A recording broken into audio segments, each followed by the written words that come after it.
Shivri ICSSR के इस तत्वाधान में आयोजित इस 2 दिवसीय अंतर्राष्ट्रीय परिषद का ये द्वितीय दिवस है और द्वितीय दिवस का ये प्रथम तकनीकी सत्र है। इस सत्र के अध्यक्ष डॉक्टर सृष्टिधर दास जी, आप सभी मान्यवरों को जोहार।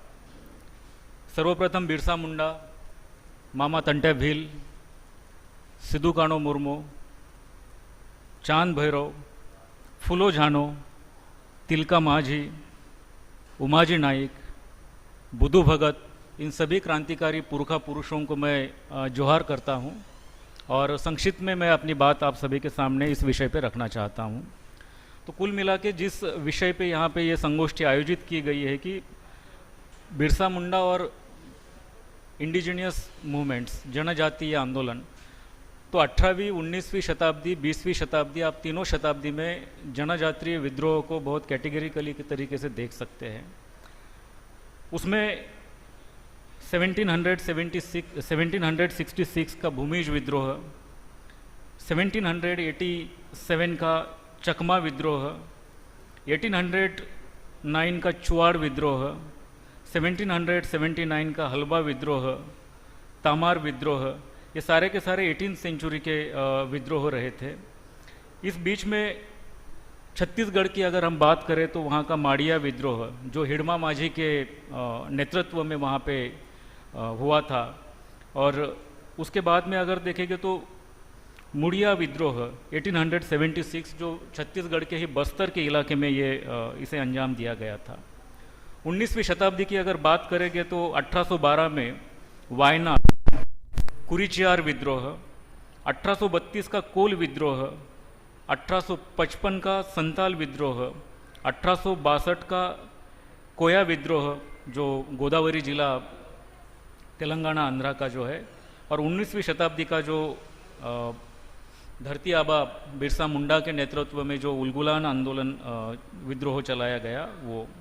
20वीं शताब्दी में अगर हम देखेंगे तो 1913-14 में ताना भगत का जो आंदोलन हुआ, विद्रोह हुआ, 1941 में हैदराबाद में जो गोंड विद्रोह हुआ, 1945 में महाराष्ट्र के वारलियों में, खास तौर पे गोदावरी कॉमरेड गोदावरी परुलेकर के नेतृत्व में जो वारलियों का विद्रोह हुआ, ये सारे के सारे एक लंबी फेहरिस्त आपको संताल, हलबा, वारली, गोंड, भिल, कोरकू, ये सारी की सारी जनजातियों में इस तरीके के विद्रोह रहे हैं।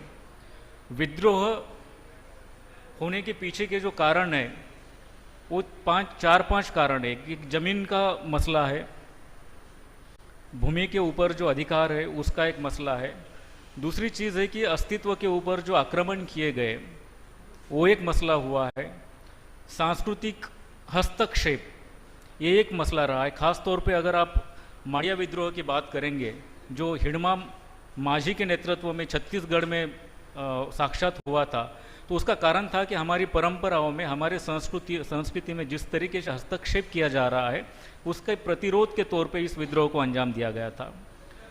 तो जल, जमीन, जंगल, स्वतंत्र संस्कृति, अस्तित्व, इन सारी चीज़ों के लिए ये विद्रोहों को यहाँ पे अंजाम दिया गया था।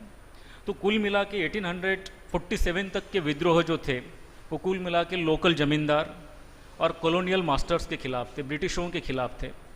लेकिन यहाँ पे एक सवाल जो है वो बहुत ही मजबूती के साथ यहाँ पे हम रखना चाहेंगे कि 1947 के पहले सारे के सारे इन विद्रोह अगर कॉलोनियल मास्टर्स के खिलाफ थे, ब्रिटिशों के खिलाफ थे, जुल्मी जमींदारों के खिलाफ थे, तो 1947 के बाद में जो लगातार भारत के कई सारे आदिवासी जिलों में, खास तौर पे जहाँ पे आदिवासियों की जो लोक संख्या है, पॉपुलेशन जो है वो बहुत महत्वपूर्ण है, ऐसे 212 भारत के जिलों में किसी भी आप जिले में चले जाएंगे तो इस तरीके की स्थिति, जो टकराव है, विद्रोह है, ये आप देख सकते हैं।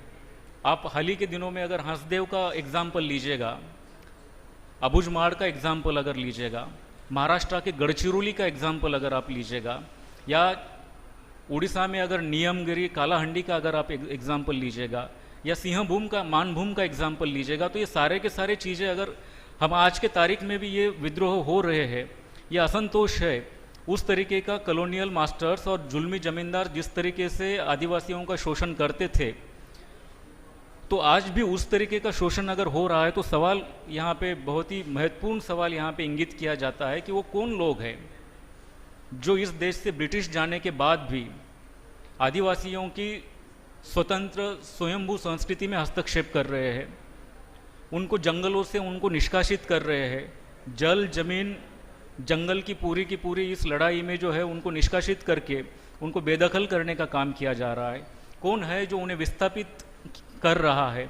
कौन है जो उनके बच्चों में जो है वो कुपोषण से ग्रस्त जो उनके बच्चे हैं वो जीवन मरण के लिए तड़प रहे हैं? वो कौन लोग हैं? वो कौन सी कारपोरेट हाउसेस है? वो कौन सा स्टेट है? और स्टेट प्रायोजित किस तरीके का एक नरसंहार है जहाँ पे एल्यूमिनियम बॉक्साइट की कोल माइनिंग्स है, वहाँ की महिलाओं में 80% महिलाओं में खून की कमी पाई जाती है। तो अगर 47 के पहले इस तरीके की चीज़ें थी, जब हम आज़ाद हुए तो आज़ाद होने के बाद में इस देश के आदिवासियों के जीवन में उनके हक अधिकारों, क्योंकि जो भारत के संविधान ने 5वीं और 6ठी सूची के तहत उनको संप्रभुता प्रदान की है, जो अधिकार प्रदान किए हैं, उनको उनकी पायमल्ली करने का काम, उनको पैरों तले रोंदने का काम कौन कर रहा है, इसको समझने की बहुत ज़रूरत है। दूसरी एक चीज़ यहाँ पे बताने की हम कोशिश करेंगे कि हाल ही के पिछले सप्ताह में महाराष्ट्र में सातपुड़ा जो रेंज है, सातपुड़ा रेंज है, वहाँ पे झिलाबाई वसावे नाम की एक आदिवासी क्रांतिकारक महिला का निधन हुआ।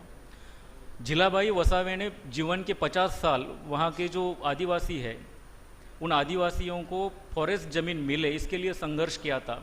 2006 में जब जॉइंट पार्लियामेंट्री कमेटी आई थी तो उनके सामने उन्होंने अपनी भाषा में ये बात रखी थी और ये भी कहा था कि हमारी भाषा आपको समझ में नहीं आ रही है, ये मेरे लिए शर्म की बात नहीं है, बल्कि आपके लिए शर्म की बात है कि 77 सालों में, आज़ादी के इतने साल बाद भी आप इस देश के आदिवासियों की कोई भाषा आप सीख नहीं पाए। 2010 में उन्होंने महाराष्ट्र के नंदुरबार डिस्ट्रिक्ट से मुंबई तक लॉन्ग मार्च निकाला था और उसमें हज़ारों आदिवासी पैदल चलते हुए मुंबई में गए। वहाँ पे ये जो वनाधिकार का जो मामला है उस चीज़ को लेके उन्होंने बहुत लंबी वहाँ पे जो है संघर्ष किया। आज़ाद मैदान में 7 दिन का जो है अनशन किया था। एक अशिक्षित इस तरीके की जो एक जुझारू कॉमरेड थी वो झिलाबाई वसावे का पिछले सप्ताह में निधन हो जाता है। तो ये झिलाबाई वसावे ये हो गए। आप अगर ग्लैडसन डुंगडुंग का एग्जाम्पल लीजिएगा, उनके आर्टिकल के थ्रू अगर चले जाइएगा तो सिंहभूम में क्या हो रहा है, सरांडा में क्या हो रहा है, नेचुरल रिसोर्सेज की लूट में उस ज़मीन पे बैठने वाले जो मूल अधिकारी है, उस ज़मीन के जो है मूल निवासी है, उनके साथ क्या हो रहा है, किस तरीके की त्रासदी से वो लोग गुजर रहे हैं, मुझे लगता है कि समझने की ज़रूरत है। जब स्टेट नहीं था, जब किसी तरीके की कोई स्टेट की संरचना इस देश में नहीं थी, तब क्या था? तब कौन से फॉरेस्ट एक्ट थे? तब कौन से अधिकार थे जो कारपोरेट हाउसेस को खुली लूट का अधिकार देते थे? ये समझना हमारे लिए बेहद ज़रूरी है। सरांडा हो, सिंहभूम हो, मानभूम हो, महाराष्ट्र का गढ़चिरौली हो या छत्तीसगढ़ का जो है वो आज का हांसदेव हो, सारी की सारी चीज़ें हम सभी लोगों के सामने है। ये जो देश है, किसी भी देश का अगर उम्र हम निकालेंगे तो उसके विकास की प्रक्रिया में 70 साल, 75 साल, 80 साल बहुत ही छोटा ये जो है काल होता है। हम अभी भी ये मानते हैं कि हम नेशन बिल्डिंग प्रोसेस से गुजर रहे हैं। इस देश के 11 करोड़, 12 करोड़, 10 करोड़ जनजातियों को हम इस देश का नागरिक मानेंगे ही नहीं। सारी की सारी डिसीजन मेकिंग प्रोसेस में वो भी एक तबका है जिसको लेकर हमको हमारी नीतियाँ बनाने की ज़रूरत है। ये हम सोचेंगे ही नहीं। मुझे लगता है कि ये जो है नेशन बिल्डिंग प्रोसेस को जो है कमज़ोर करने की प्रोसेस है, बल्कि उसको मजबूत करने की कतई प्रोसेस नहीं है। ये जब ये देश, इसके पॉलिसी निर्धारण करने वाले लोग, स्टेट, इस देश के आदिवासियों को सेंटर में रख के जब सोचेंगे तो ये जो इकोलॉजिकल सवाल है, पर्यावरण के दोहन का सवाल है, विस्थापन का सवाल है, डिफॉरेस्टीकरण का सवाल है, ये सारे सवालों के जवाब आपको वहीं से मिलना शुरू हो जाएंगे। आप आगे जाके इतना भी आगे नहीं जा सकते हैं कि पूरा का पूरा हंसदेव फिर से बसा सकेंगे। आप आगे जाके इतना भी आगे नहीं जा सकते हैं कि मुंबई की आरे कॉलोनी का जो पूरा का पूरा जंगल है उसमें बैठा पाएंगे। विस्थापन की समस्या गंभीर है।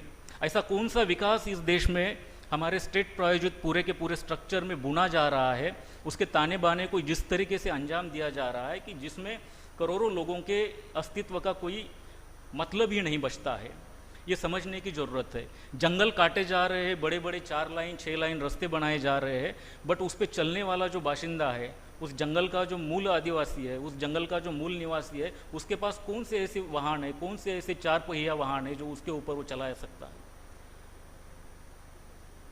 स्कूल का मामला है, अब पूरे के पूरे आंदोलन में अगर देखिएगा तो केवल आप अगर सिंहभूम, मानभूम या जहाँ पे अदानी के प्लांट है, ख़ास तौर पे सिंहभूम वाला, उस एरिया का जो है पूरा का पूरा उस माइनिंग का अगर प्रॉफिट देखेंगे तो 3000 करोड़ के आसपास का है। ज़मीन पे हम बैठे हैं, जब स्टेट नहीं था तब भी हम थे, जब आपका कोई legal law, Bharatiya Nyaya Sanhita, BPC, Indian penal code, Indian constitution, जब स्टेट की कोई संरचना ही नहीं थी तब से हम यहाँ पे है। 2006 का जो वनाधिकार का जो कानून है वो हमको हमारी स्वतंत्रता प्रदान करता है, स्वयंभूता प्रदान करता है। ये सारी चीज़ें होने के बावजूद भी हमारे अस्तित्व पे खतरा क्यों मंडरा रहा है? क्या ऐसा हो जाता है कि बारिश के चंद महीनों में, खास तौर पे अगस्त सितंबर में, कुछ ट्राइबल डिस्ट्रिक्ट से कोट एंड कोट न्यूज़ तो आती है, लेकिन वो आदिवासी बच्चों के कुपोषण से मरने से आती है। क्या ऐसा कारण है कि जिसमें 3 बार का member of parliament Mohan Delkar Mumbai में आके वहाँ के गवर्नर के प्रताड़ना से परेशान होकर सुसाइड कर लेता है? मुझे लगता है कि जब हम आदिवासी प्राइड के बारे में सोचेंगे, अस्तित्व के बारे में सोचेंगे, संस्कृति के बारे में सोचेंगे, तो इन जलते हुए सवालों के मद्देनज़र हमको सोचना पड़ेगा कि हम कहाँ खड़े हैं, हमारा स्टेट कहाँ खड़ा हुआ है, हमारी पॉलिसीज़ कहाँ खड़ी हुई है, 12 करोड़ लोग इस देश के लिए कुछ मायने रखते भी या नहीं रखते हैं। इन सवालों को जब हम सोचेंगे तो हमें हमारे पुरखा पुरुषों का जो विजनरी पूरा जो दृष्टिकोण था वो सब समझ में आ जाएगा। हमें ये समझने की ज़रूरत है कि कॉलोनियल मास्टर चले गए हैं, बस कुछ कॉलोनियल मास्टर आज मौजूद है, इधर भी है। ये इंटरनल कॉलोनियलिज्म मोहन डेलकर को सुसाइड करने के लिए मजबूर करता है। ये इंटरनल कॉलोनियलिज्म सोनी सोरी को जीवन नरक की यातना में भोगने के लिए मजबूर करता है। ये इंटरनल कॉलोनियलिज्म झारखंड के, महाराष्ट्र के नंदुरबार, गढ़चिरौली, चंद्रपुर, छत्तीसगढ़ के बस्तर, आदिलाबाद के घने जंगलों में बसे हुए बाशिंदों को जीते जी मरने के लिए मजबूर करता है। मुझे लगता है कि इन सारी चीज़ों को सोचना, समझना, इस देश के बारे में सोचना है। अल्टीमेटली हम एक नेशन बिल्डिंग के प्रोसेस को आगे ले जा रहे हैं और इस नेशन बिल्डिंग के प्रोसेस में इस देश के 12 करोड़ इन मूल निवासियों का बहुत अहम योगदान होगा। आदिवासी जब जंगल से बारिश के दिनों के लिए लकड़ी काटता है तो वो 3 ही महीने के लिए सूखी लकड़ी घर में रखता है, वो 12 महीने के लिए नहीं रखता है। जहाँ हमारी परंपरा कहती है कि इतना कमाओ कि 7 पीढ़ियाँ बैठ के खाए, उसमें आदिवासी सिर्फ 3 महीने का सोचता है। सारा का सारा संतुलन, सारा का सारा ये जो बैलेंस है, इसको बचाने का काम, इस सृष्टि को संवरने का काम, जी जी जी, तो ये सारी चीज़ें जो है समझने की ज़रूरत है। आप सभी लोगों ने मुझे शांति से सुना, आप सभी लोगों को बहुत बहुत धन्यवाद। जोहार।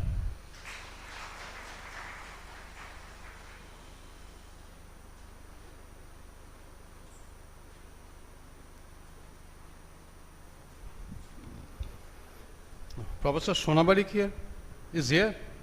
Professor Sona Barik. It's online.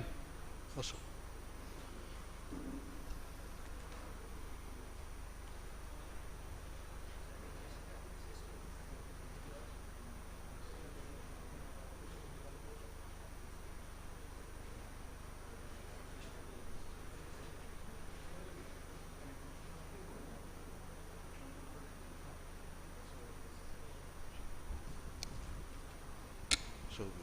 Sona Barik is absent, or she or he is online. So the technical session for first page is ended here. And now it is time to sum up the lecture series, and we will resume the next session.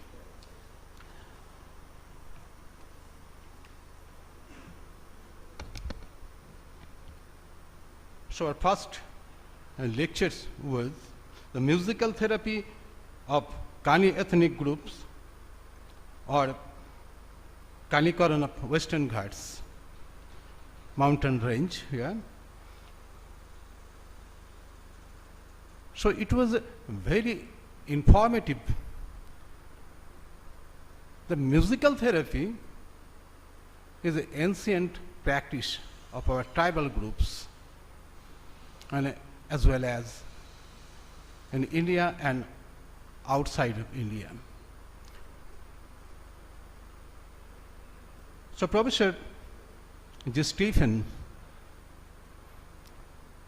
has concluded it with an aspect that the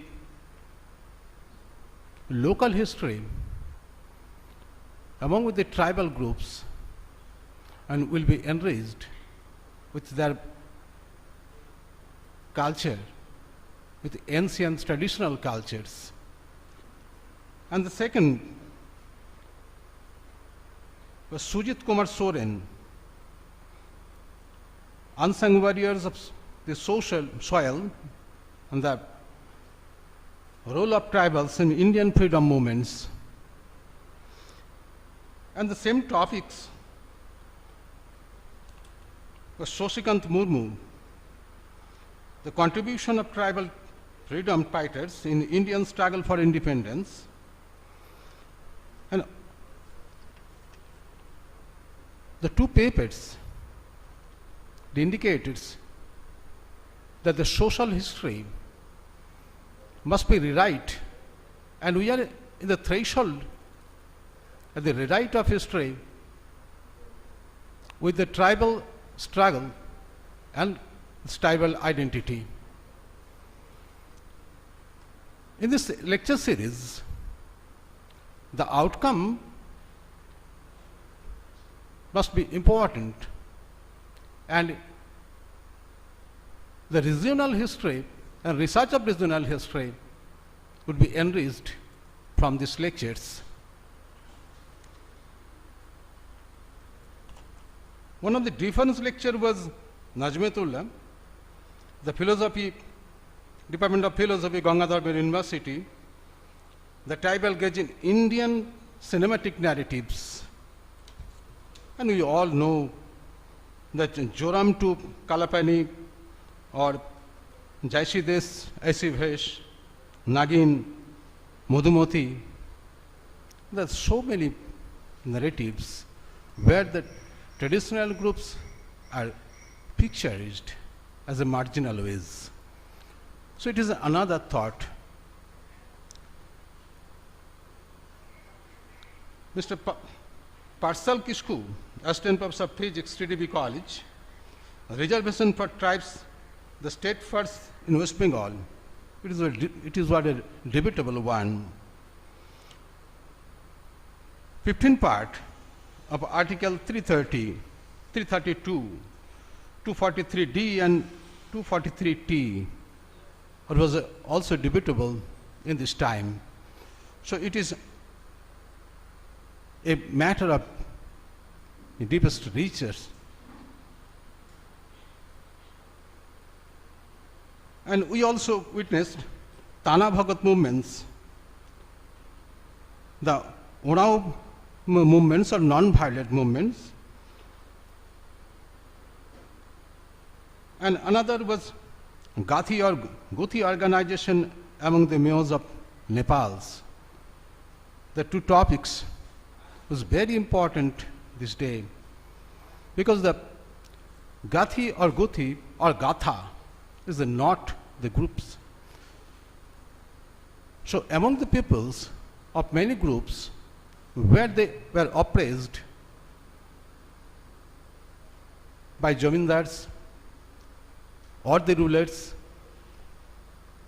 and they set their identity by their struggle. So it is also enrich us to rewrite the history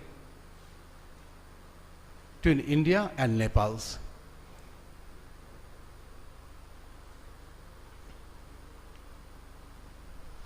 Another topic was Sumit Ranvi.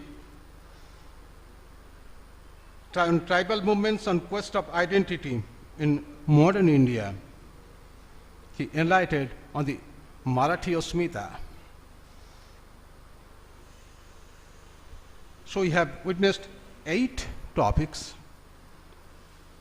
Among these 8 topics, 3 was the same topics, and another was the very good research papers that will help us to rewrite the history.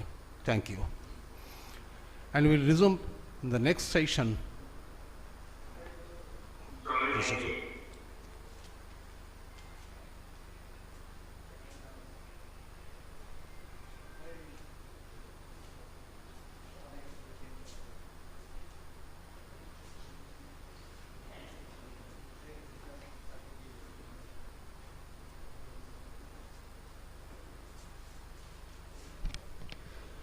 So, thank you, Dr. Shishtita Das, for chairing the session, which is actually started at around 10 a.m.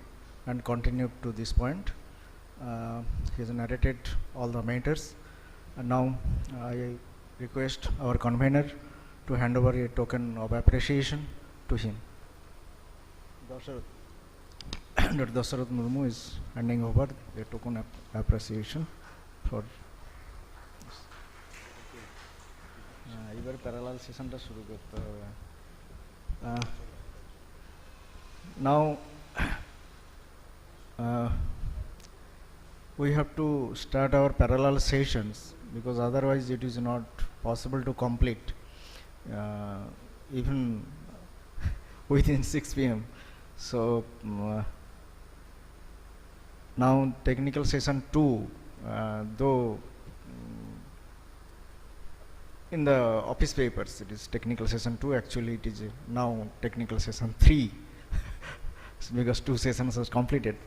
So now technical session 2, this will be chaired by Professor Stephen, Professor Dr. G. Stephen, Professor and Head Department of Tamil Studies. He just got retired from Mananmaniyan Sundarnara University, Tirunelveli, Tamil Nadu. So I request Professor Stephen to be in the dais to chair the next session. And here there are some paper presenters. May I ask the paper presenters present here to respond if they are present here. Mrs. Nutan Sharma, Mrs. Nutan Sharma, Mr. Gautam Mal. Okay. No, just if you are here, then response please. Surajit Das, Budhan Singh Sinku, Saurabh Gadai, Sanghita Ghosh, Devarati Mandal, Saurabh Chakraborty, Navanita Roy, Ratan Mahali,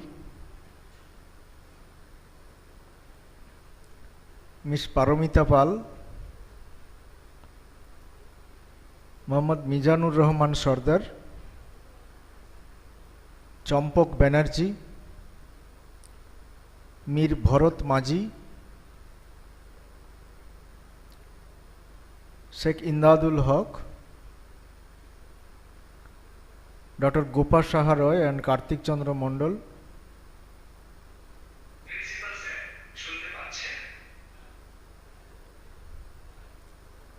Moinak Mandal,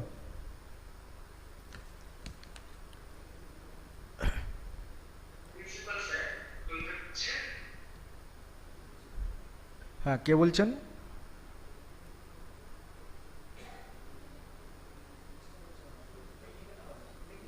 কেউ disturb করছে ওখানে, ঠিক আছে।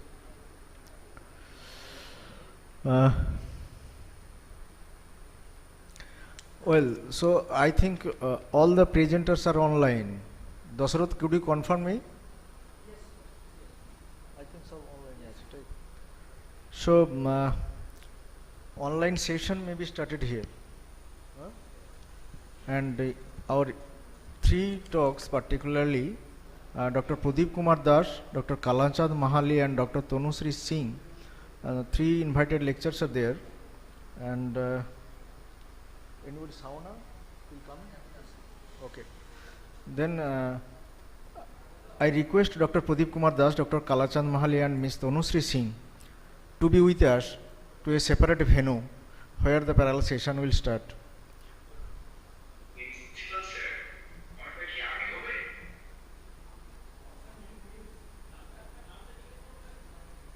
Your name, please. Hello.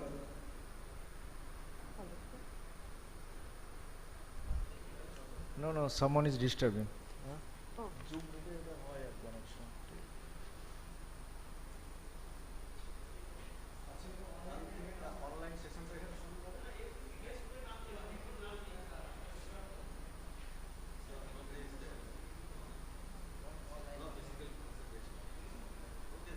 Sir, all presentation will be online.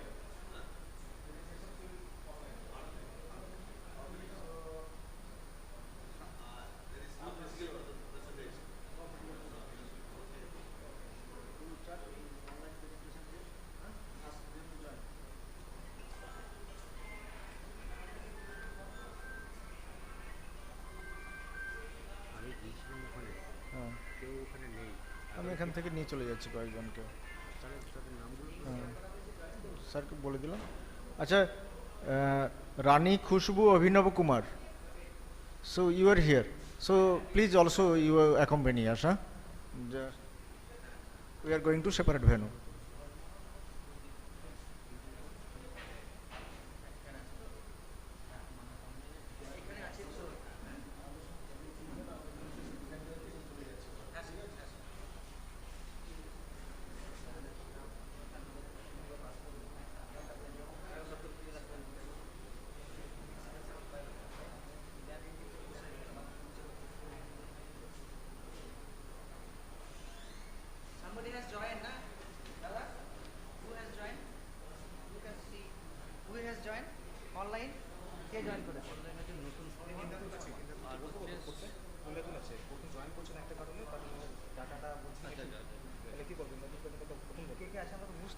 Indadul Sharma ওখান থেকে দেখা যাচ্ছে নতুন শর্মা আর হচ্ছে সুরজিৎ দাস হ্যালো হ্যাঁ কে ঠিক আছে নতুন শর্মা কোথায় হ্যালো নতুন Sharma could you hear us hello নতুন Sharma hello sir yes so your am I audible yes you are audible and your presentation will start now be ready sir. Can I share my screen sir presentation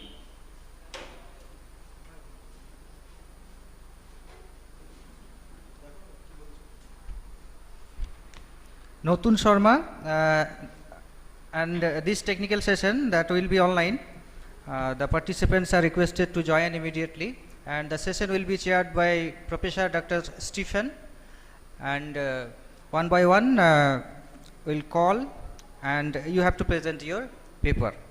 First Nutan Sharma, can you hear us? yes sir Okay sir, please continue the session.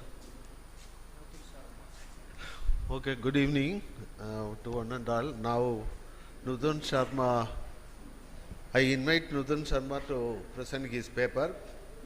Kindly be attentive with just for 10 minutes. Okay, thank you. thank you sir now good afternoon all of you I Nutan Sharma and my title is Birsa Munda's Vision and the Triple Marginalization of Santhali Women. जैसा कि हम सभी लोग जानते हैं कि भगवान बिरसा मुंडा झारखंड के मुंडा जनजाति के एक महान आदिवासी नेता थे। उन्होंने 1899 से 1900 के दौरान में ब्रिटिश औपनिवेशिक शासन और शोषक दीकुओं को कहते हैं हम जैसे बाहर के लोग, जमींदार एवं साहूकार लोग के विरुद्ध ऐतिहासिक उल गुलान नामक आंदोलन में नेतृत्व किया था। बिरसा मुंडा का आंदोलन जो कि फोकस था धार्मिक पुनर्जागरण, सांस्कृतिक अस्मिता और सशक्त प्रतिरोध का वह संगम था। उन्होंने आदिवासी समाज के लिए स्वर्ण युग की कल्पना की थी, जहां आदिवासी अपने जल, जंगल और जमीन पर अधिकार रखते हुए ब्रिटिश साहूकारों तथा ऊंची जातियों के शोषण से मुक्त रहते।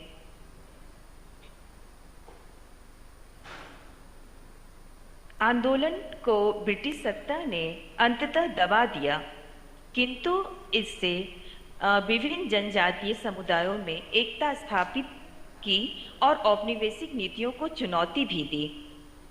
अगर हम बात करें भगवान बिरसा मुंडा के विरासत की, तो बिरसा मुंडा को आज धरती आबा, इसको हम पृथ्वी के पिता के रूप में सम्मानित किया जाता है। भारतीय संसद में उनका चित्र स्थापित है और झारखंड में बिरसा जयंती बड़े गौरव के साथ हम मनाते हैं। उनका नारा था जल, जंगल, जमीन आज भी आदिवासी अधिकारों और अस्तित्व की लड़ाई का अस्थायी प्रतीक है।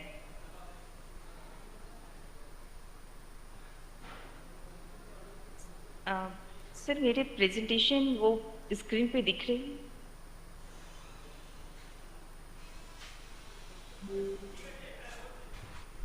Okay, madam, you continue. We are here. Okay sir. Sir, मेरे शोध का जो इस विषय पे शोध का मुख्य उद्देश्य था, भगवान बिरसा मुंडा का जो दृष्टिकोण था कि उनके आदर्श,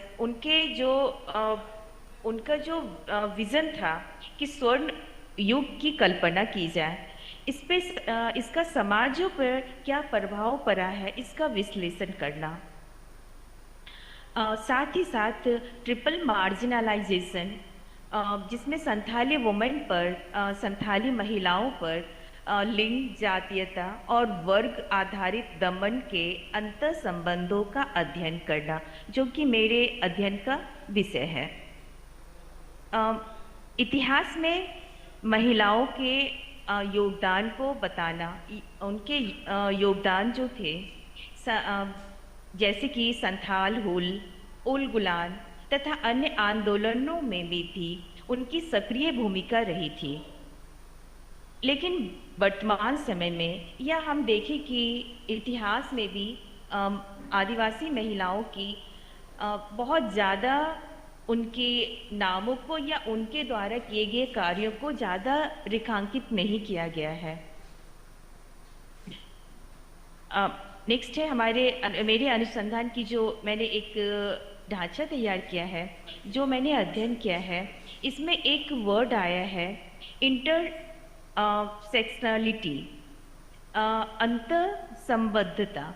इसका प्रयोग मैंने इसलिए किया है जिसके अंतर्गत संथाली महिलाओं की स्थिति को लिंग, जाति और वर्गीय असमानताओं के संयुक्त प्रभाव को समझा गया है।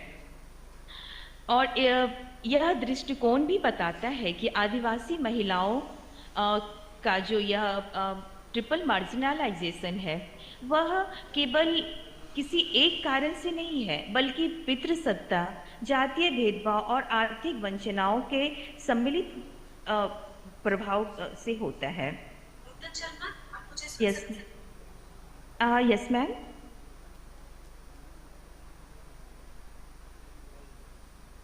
यस मैम, मेरी आवाज आ रही है?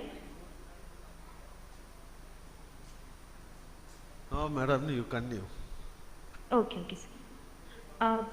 मैंने जो अपने इस आर्टिकल के लिए जो साध्य स्रोत जो मैंने उपयोग में लाया है, वह है ब्रिटिश औपनिवेशिक अभिलेख का, आदिवासी मौखिक परंपराएं जो मैंने उन लोगों के मुंह से सुना है, उन लोगों के लोकगीत और लोक कथाओं के द्वारा मैंने जाना है, समझा है, और विद्रोहों के स्थानीय लोगों के द्वारा जो कहानियां हैं, साथ ही साथ नारीवादी शोध जिनके द्वारा रिसर्च पेपर वगैरह किए गए हैं, उनके द्वारा उनके शोधों से जो चीज़ें निकल के आई है, उनका क्या आप अपने लेख को विस्तार से बता सकती हैं? Yes ma'am. मैं आगे बढ़ती हूँ, मैं इसको डिटेल करती हूँ मैम।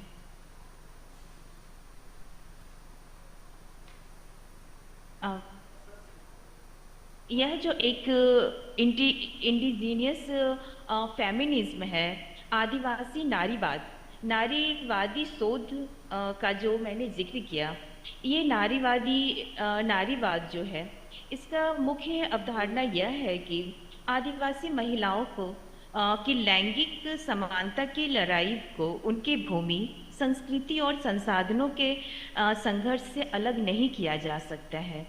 यह नारीवाद समुदाय केंद्रित दृष्टिकोण को अपनाता है, जहां जल, जंगल, जमीन की रक्षा और महिलाओं की भागीदारी एक दूसरे से जुड़ी है। किसी भी विद्रोह या किसी भी जब हम कोई भी विद्रोह होती है, बिना नारी के इक्वलिटी के आधार पर उसे हम अलग बोल सकती हैं, मुझे समझ नहीं आ रहा। मैम मेरी आवाज़ क्लियर नहीं आ रही है। हेलो,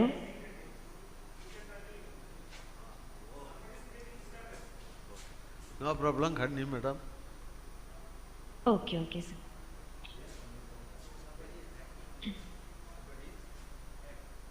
नेक्स्ट स्लाइड है मेरी। बिरसा मुंडा के दृष्टिकोण या उनकी जो विज़न थी, उनका समाज पे क्या प्रभाव पड़ा है, उनकी परिकल्पना क्या थी। बिरसा मुंडा ने एक ऐसे आदर्श समाज का स्वप्न देखा था जहां आदिवासी अपनी भूमि, संसाधनों और संस्कृति के साथ सम्मानपूर्वक रह सके। उनका विश्वास था कि दिकुओं को हटाने के बाद आदिवासी समाज में न्याय और समृद्धि स्थापित होगी। उनके लिए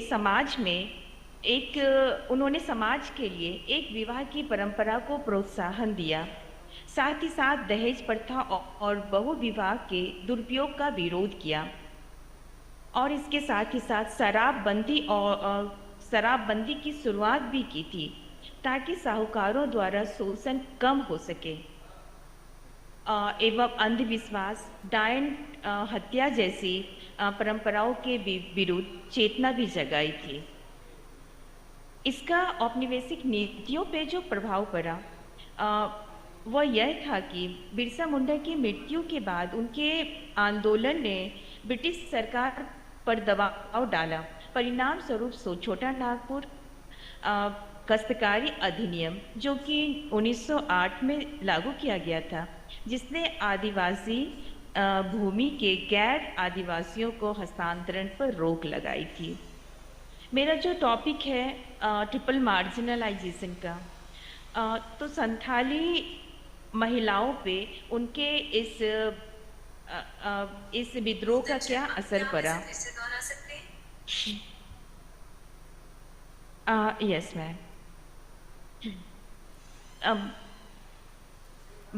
भगवान बिरसा मुंडा के द्वारा समाज सुधार के लिए उन्होंने जो चीज़ों को किया था वो इस प्रकार है कि उन्होंने एक विवाह की परंपरा को प्रोत्साहन दिया था। उन्होंने दहेज प्रथा और बहुविवाह के दुरुपयोग का विरोध किया। उन्होंने शराबबंदी की शुरुआत की ताकि साहूकारों द्वारा शोषण कम हो सके। अंधविश्वास, डायन हत्या जैसी प्रथाओं के विरुद्ध चेतना जगाई, लोगों को जागरूक किया। इसका औपनिवेशिक नीतियों पर प्रभाव पड़ा कि बिरसा मुंडा की मृत्यु के बाद भी उनके आंदोलन ने ब्रिटिश सरकार पर दबाव डाला। परिणाम स्वरूप छोटा नागपुर काश्तकारी अधिनियम, जो कि 1908 में लागू किया गया था, जिसने आदिवासी भूमि के गैर आदिवासियों को हस्तांतरण। बिरसा मुंडा का जन्म किस वर्ष हुआ था? Ma'am hello,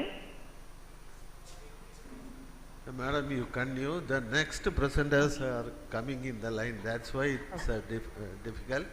You don't mind, you continue. Okay sir. Nutan Sharma, Birsa Munda का जन्म किस वर्ष हुआ था? संथाली की महिलाओं पर जो इनका प्रभाव पड़ा था जो इस प्रकार है। लिंग आधारित दमन, संथाली महिलाएं खेती, संग्रहण, हस्तकला आदि में महत्वपूर्ण भूमिका निभाती थी, किंतु तो निर्णय लेने के अधिकार से वंचित थी।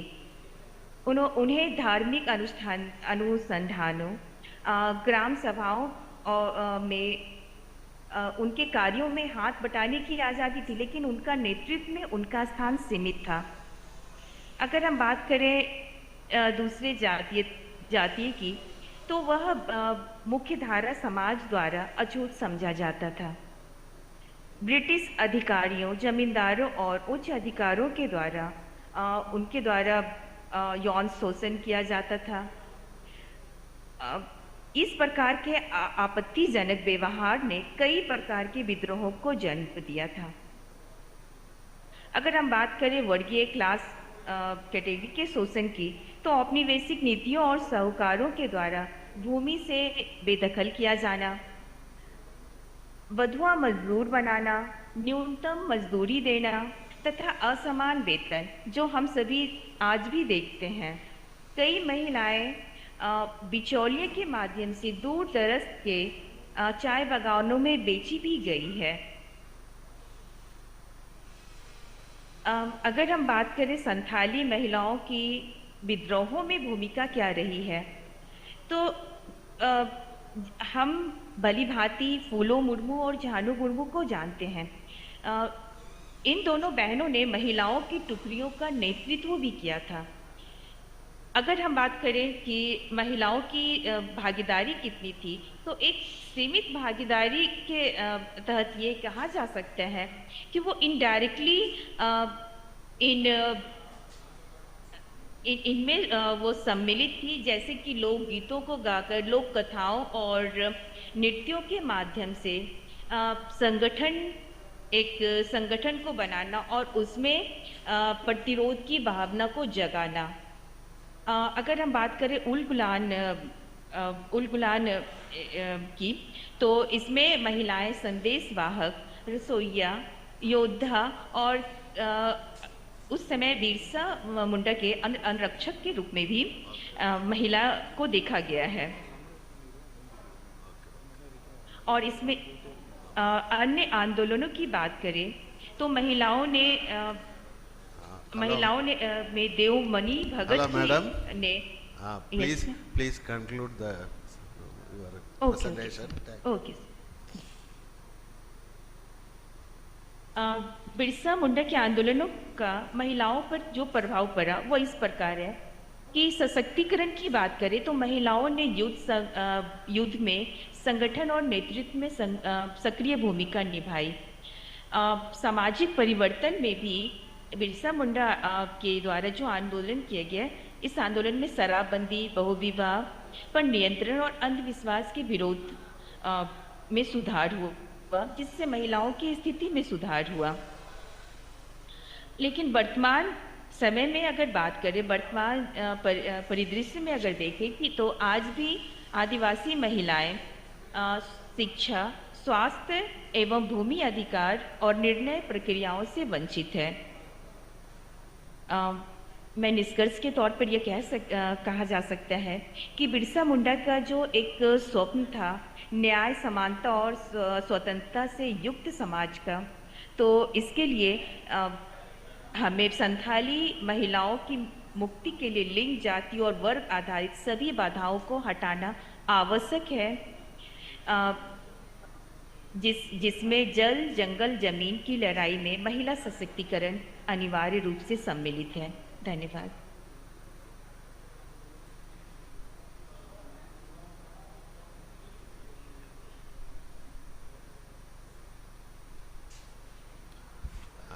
Thank you, madam.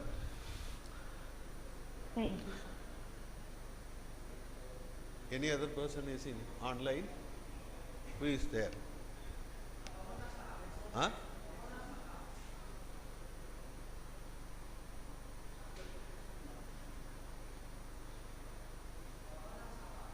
Gautam Mal? No, please. ಇದುವಾ ಇಲ್ಲ ಇಲ್ಲಿ online is Gautam Mal is not there, no? Gautam Mal? ಇಲ್ಲ Sujata Surjit Das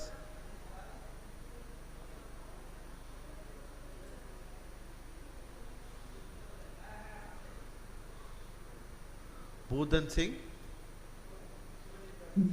Surajit Das.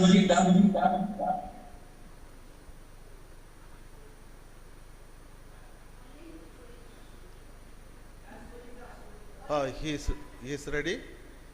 Okay, you can present your paper. Please brief. You summarize your paper within 5 to 6 minutes. Then 1 or 2 minutes we will have a discussion. Okay, you start your presentation. Slide change.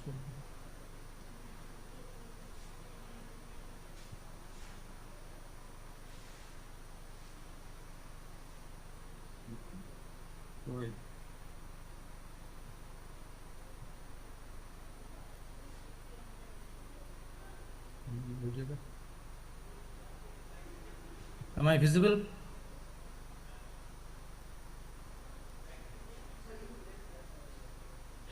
Am I visible? Yes. You are audible. Please continue. Please try to be brief and summarize within 5 to 6 minutes.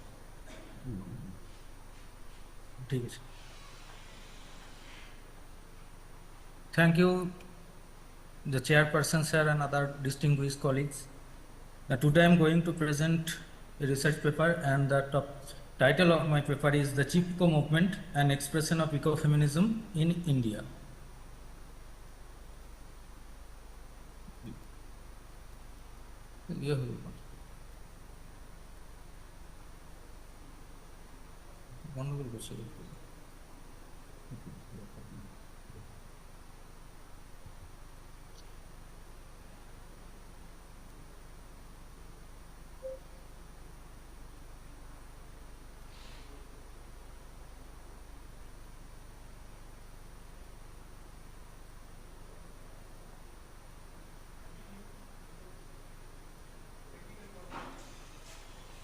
Okay, you continue your paper presentation. Are you hearing us? Yes. Okay, you start your presentation. Okay.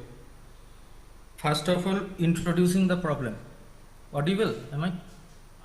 Yeah, it's audible. Okay. Okay.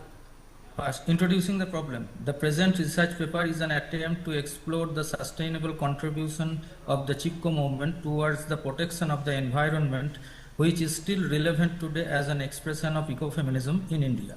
I have divided my paper into 3 or 4 sections. First of all, section 1, nature of the Chipko movement. The Chipko movement is said to be the most popular women-centric environmental movement in India. The word Chipko literally means hugging or embarrassing. As the members of the Chipko movement hugged or embraced the trees to save them, therefore it is so named.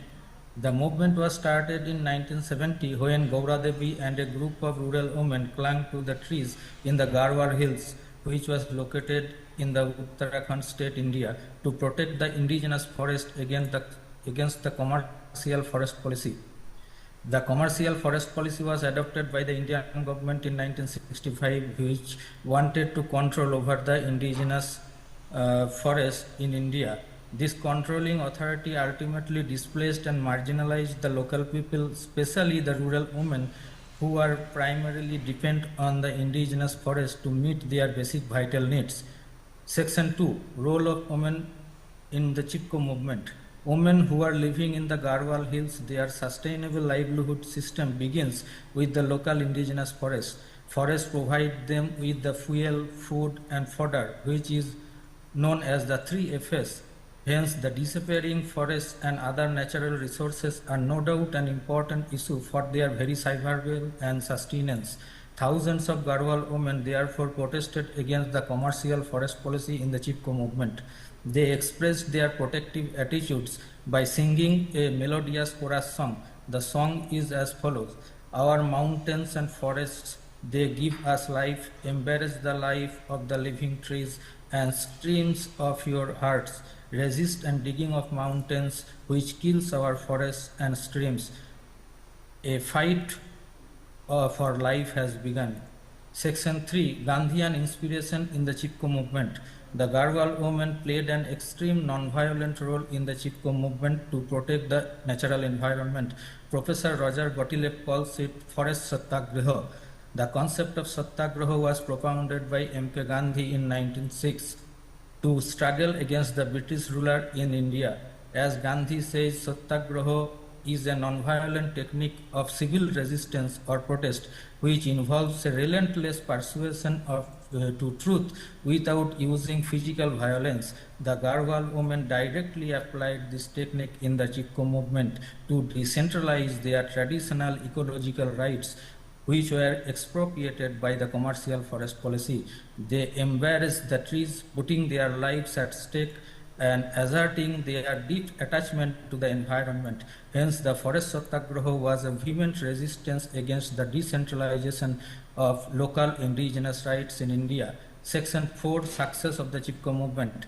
Finally, in 1980, after a long-term struggle, the Chipko movement achieved its crowning success with the intervention of the then Prime Minister Ms. Indira Gandhi, who recommended a long-term ban on commercial destruction of the indigenous forests in Garhwal Hills. And since then, the entire region of the Garhwal Hills have been recognized for their ecological functions of soil and water conservation and renewal of clean air. Hence, the Chipko movement not only helped in raising awareness about environmental issues, it also helped in setting up an example of women empowerment in India. Last, section 5, concluding remarks. The Chipko movement is basically concerned with the marginalization of rural and tribal women who have borne the brunt of environmental crises resulting from growing commercialization. The growing commercialization has created a massive survival threat to the women, and as a result, they actively participate in the Chipko movement. Any problem? No problem, you continue. No problem, you continue. Don't mind that. The Chipko movement therefore represents a close nexus between the domination of women and the exploitation of nature, which is the basis of ecofeminist theory. Hence, we can say that the concept of ecofeminism has emerged in the Indian context with the very inception of such an environmental movement.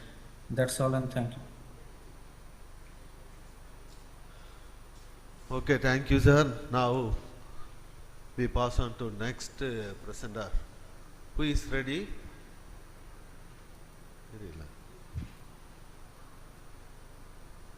Nutan Singh. তুমি কথায় অনেক ভুল আছে তোমার আর কথা বলো না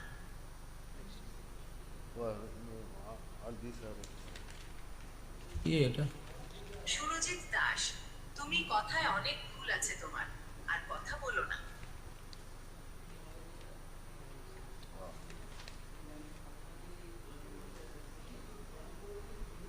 Next presentation will be delivered by Aan Sha. I invite Aan Sha to present his presentation. Please be brief. Kindly summarize your paper within 5 to 6 minutes. Thank you. Surajit Das তুমি একটা ফালতু ছেলে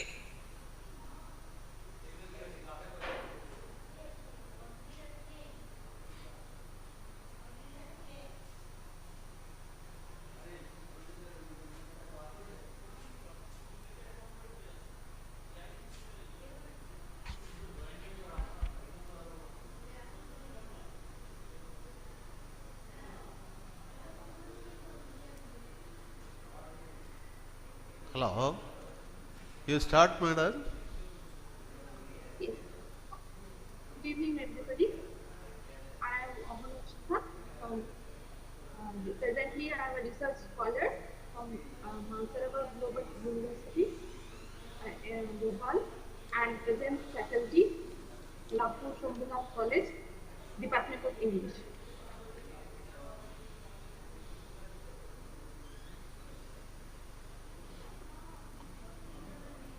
So,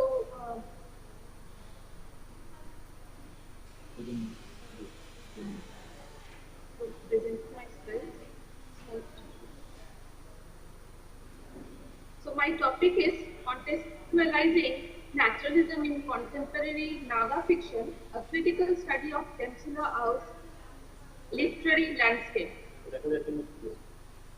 Am I audible and the PPT, is it clear? Yes, we are hearing. Continue. Thank you.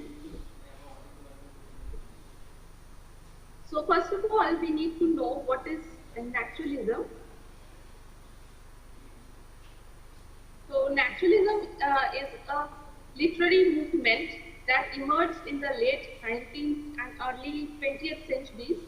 The term naturalism was coined by Emile Zola in the year 1901. So naturalism is actually a combination of two words, that is natural and ism, which denotes a literary movement that seeks to approach human subjects through the scientific lenses of objectivity and distancing. Next,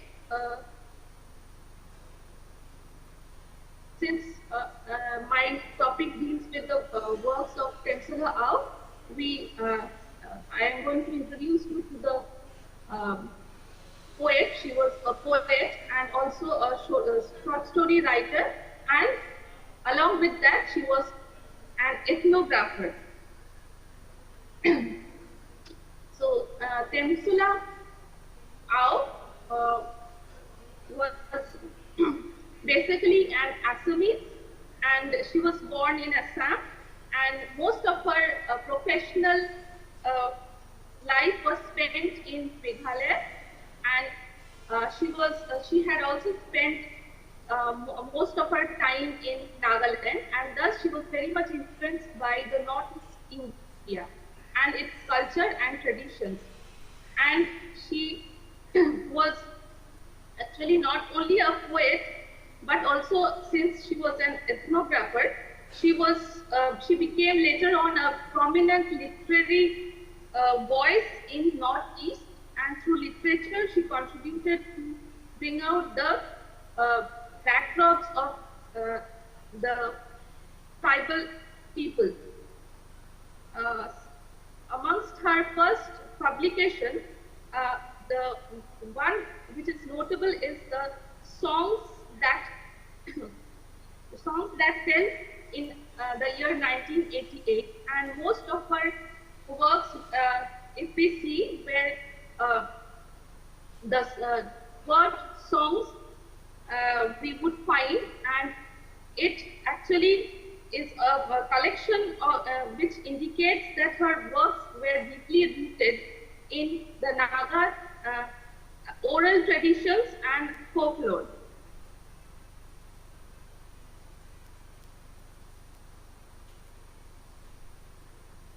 Then amongst the key features of naturalism was essentially is realism with a sharper edge. It is less about beauty and more about truth, even when that truth is violent or ugly. So Au's writings follow this path, showing how external forces, be nature or politics, determine individual destinies. So her works reflect war and violence, and this can be seen in her major work, that is These Hills Called Home. In this, the insurgencies were in the years before, which occurred in Nagaland, were recorded, and it portrays ordinary villagers who were caught between rebels and the Indian military. And here she explains that her stories are inspired by the turbulent years of bloodshed and tears that the Naga people had to endure. Her work also highlights the plight of the Naga woman who is subjected to extraordinary conditions every day, yet must survive and emerge despite being silenced. Next, ecology, nature. This is reflected, the ecology and nature is reflected very well in her Lebanon for my head, where she tells the story of Lenting, who is an elderly woman who who desires a Lebanon. Lebanon is a tree to be planted. She wishes this Lebanon tree to be planted on her grave instead of a tombstone or a headstone. And at first she was dejected by her family and society for having such a wish, and later on her struggles are successful and her wish is fulfilled.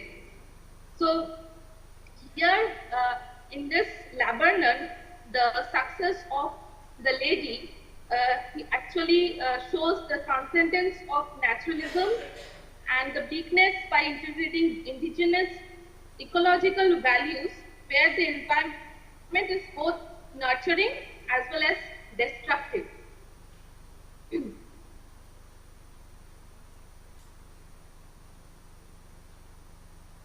Then identity and cultural determinism. Here Ev highlights the struggles of the Nagas to preserve cultural identity amidst colonial disruption and modern state politics. Hello, madam. Don't Yes. read out your full paper. Kindly summarize and conclude. We don't have much time. Oh. In her next point, contextualizing naturalism in Naga fiction. Here, naturalism is not just biological or social, it is historical, cultural and ecological, and the harsh terrains, the memory of colonial encounters and psychological scars of violence all converge, determining the fate of her characters. Then contribution of Tamsula Au. Here Au rejects the colonial portrayal of tribes and noble savages. Instead, she presents the Naga condition as real, raw and human by localizing naturalism to expand scope of indigenous world literature. The concluding part, Tamsula Au's literary landscape redefines naturalism in a Naga context by weaving together ecological consciousness, socio-political trauma, and cultural identity. Her narrative resonates with the classical naturalist emphasis and it emphasizes on determinism and harsh realism, yet transcended it by foregrounded indigenous resilience and spiritual connection.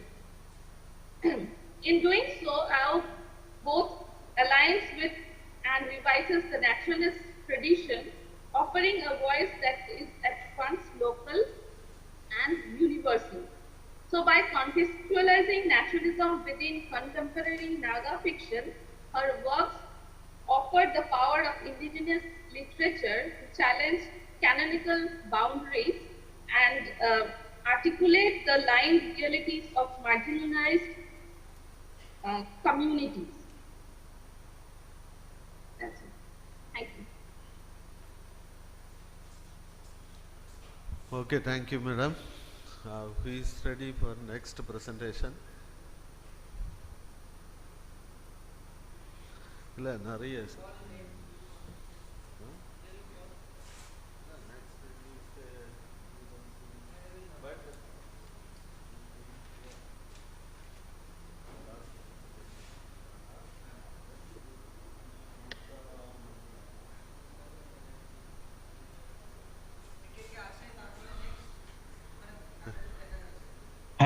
Who is Present, in- sir. Karthik Chandra Mandal. May I present my paper? Bhuta Manti? Karthik? Yes, sir. Karthik Chandra Mandal. Yeah, Karthik Chandra Mandal. Okay, sir. Okay, you start your presentation. Okay, sir. Please complete your presentation within 5 or 6 minutes. Okay, sir. Summarize your paper. Okay? Don't read out. Okay, sir. Good afternoon to the person, distinguished delegate, fellow presenter and participant. It is my great honor to stand before you today share my research on the platform. The title of my research is Traditional as Transformation, Indigenous Knowledge for Climate Justice and Environmental Sustainability. The climate crisis is perhaps the greatest challenge of 21st century. It is not only the environmental issue, but also a matter of justice, survival and sustainability. Those who contribute least to the climate change, indigenous people, women, rural and marginalized community are often the one who suffer the most. Yes, paradoxically, these very communities hold immense repository of ecological wisdom. Their practices refined over the century embody a worldview where humans are not separate from the nature but deeply intertwined with it. Unfortunately, modern climatic governance often sidelines such as knowledge, privileging, technical and market-based solution. This study argues that indigenous tradition should not be treated as relics of the past but a dynamic and transformative system of knowledge. By integrating this with modern science, we can chart a new pathway toward climate justice and environmental sustainability. The significance of the study lies in recentering indigenous ecological wisdom, climate discourse. It does not romanticize tradition but recognize them as living and evolving system. Agroforestry, scared crop, water harvesting and control burning are scientifically sound methods but that ensure resilience and biodiversity. Indigenous leadership is crucial for equity in climate governance. This research strengthens dialogue between academic, policymakers, and grassroots communities, helping us reimagine sustainability as both an ethical ecological project. Purpose of the study was guided by 4 main purposes. 1, to examine indigenous ecological practices that promote sustainability. Secondly, to analyze their contribution to climate justice. Third, to identify barriers preventing policy integration of this practice. Fourth, and last, to propose a model of change that empower indigenous literacy. Methodology. This research adopts a qualitative, descriptive, analytical design, relying on secondary sources such as academic journal, UN report, and policy document. Historical analysis contextualizes the trajectory of indigenous policies. Case studies from the Amazon rainforest, Maori community of New Zealand, and the Chipko movement of India. And Inuit of the Arctic were critically examined. Theme of climate justice, sustainability, and leadership were analyzed to drive insight. Resultant discussion. Hello, sir. This section has been. Yes, sir. Hello. Please summarize your paper. Don't read out all Yes. slides. Okay. Okay, sir. Okay, sir. We don't have time. Result and discussion. Yes. Result and discussion session. This section has been divided into the 4 subsections. 1, indigenous knowledge and sustainability. Amazon tribe practice agroforestry, rotational farming, and please. site prevention. Hello. Yes. Which? Yes. You should summarize the paper, your findings. You do not need to talk about all these things. Okay, sir. Thank you.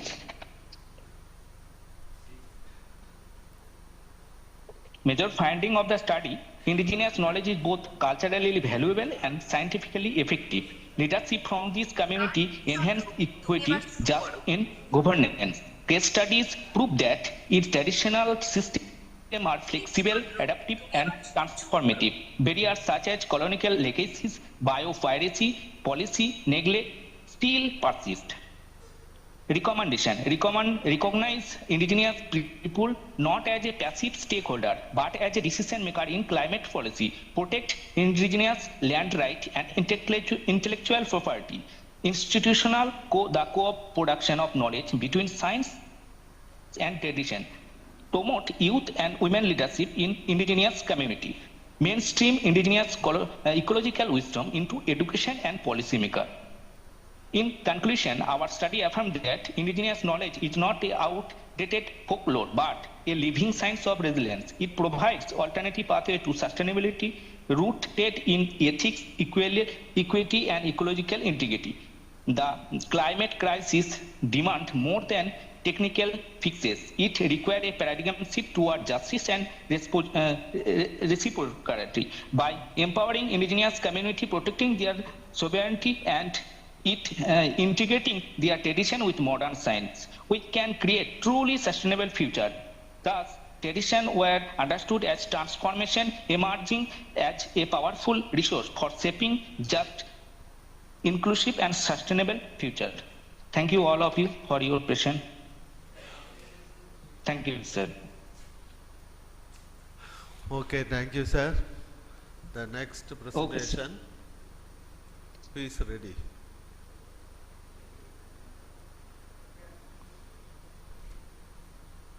Next.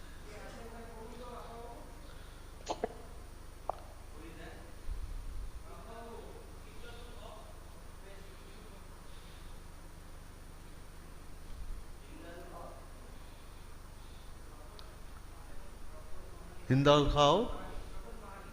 Sir, may I present now? Oh. Sir, I am Nutan Mahali. Hello. Okay, you start your presentation. Okay, sir. Please summarize your paper. Don't read out all your things.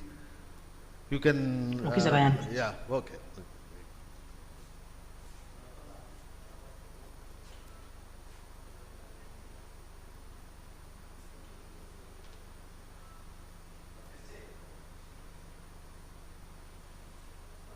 Nutan Mahali, Mr. Please start.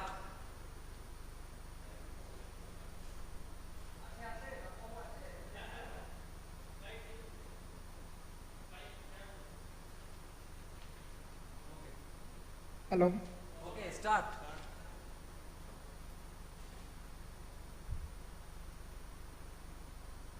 Can you hear me?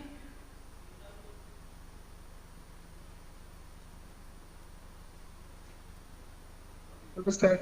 Second Indadul Hawk. So may I? Now Indadul Hawk is coming.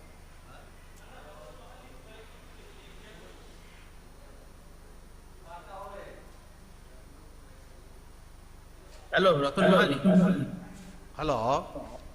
Hello, please start your presentation. Hello, Gautam Wal, we are not hearing you.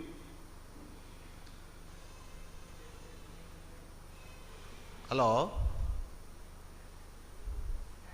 are you in the line? Am I audible, sir? Gautam Wal? Sir, am I audible? Yes, you start. Okay, sir. So the title of my paper is Birsa Munda's Ulguna, a model of indigenous resilience. So I am directly going to the methodological section. Go to understand this. I have used the text Birsa Munda and its movement by Kumar Suraj Singh, and my approach here is qualitative and interpretive. That means I am not just describing events, I am trying to understand their deeper meaning through a lens of a resilience theory. So right now, just I am going to my findings as per required. So let me begin my analysis, what I call whispers of healing. So when famine and epidemics hit the Mundas, life became very much unbearable for them.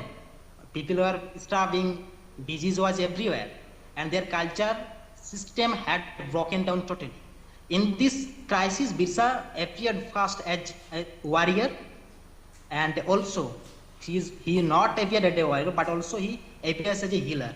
Singh records a quotation that a Munda woman came to him with a sick child, and the child was cured. Now this healing story is not a miracle.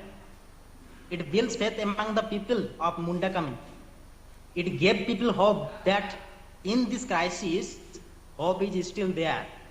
From the theoretical perspective, this connects directly to Hollings' ecological religions.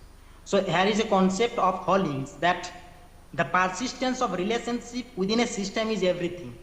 The condition that was there in Birsa Munda's time, it was very critical condition. But the persistence of relationship within the systems of Munda community was still there. Even though it faced famine, forced labor, their relationship between people, their faith and their sense of belonging did not break. So healing worked like an anchor. People felt that we are not completely broken, we can recover. This is the first step of resilience. And now the next comes one of the most and the greatest point where Ulgunla itself reflected the great teamwork. On Christmas Eve, that is 1899, the long anger of the Mundas finally burst out. Mission houses and churches were attacked, fire and arrows spread across Ranchi and Singh. So at first glance, this looks like pure violence. But if we look deeper through the lens of resilience, we see something else. The uprising was not blind rage.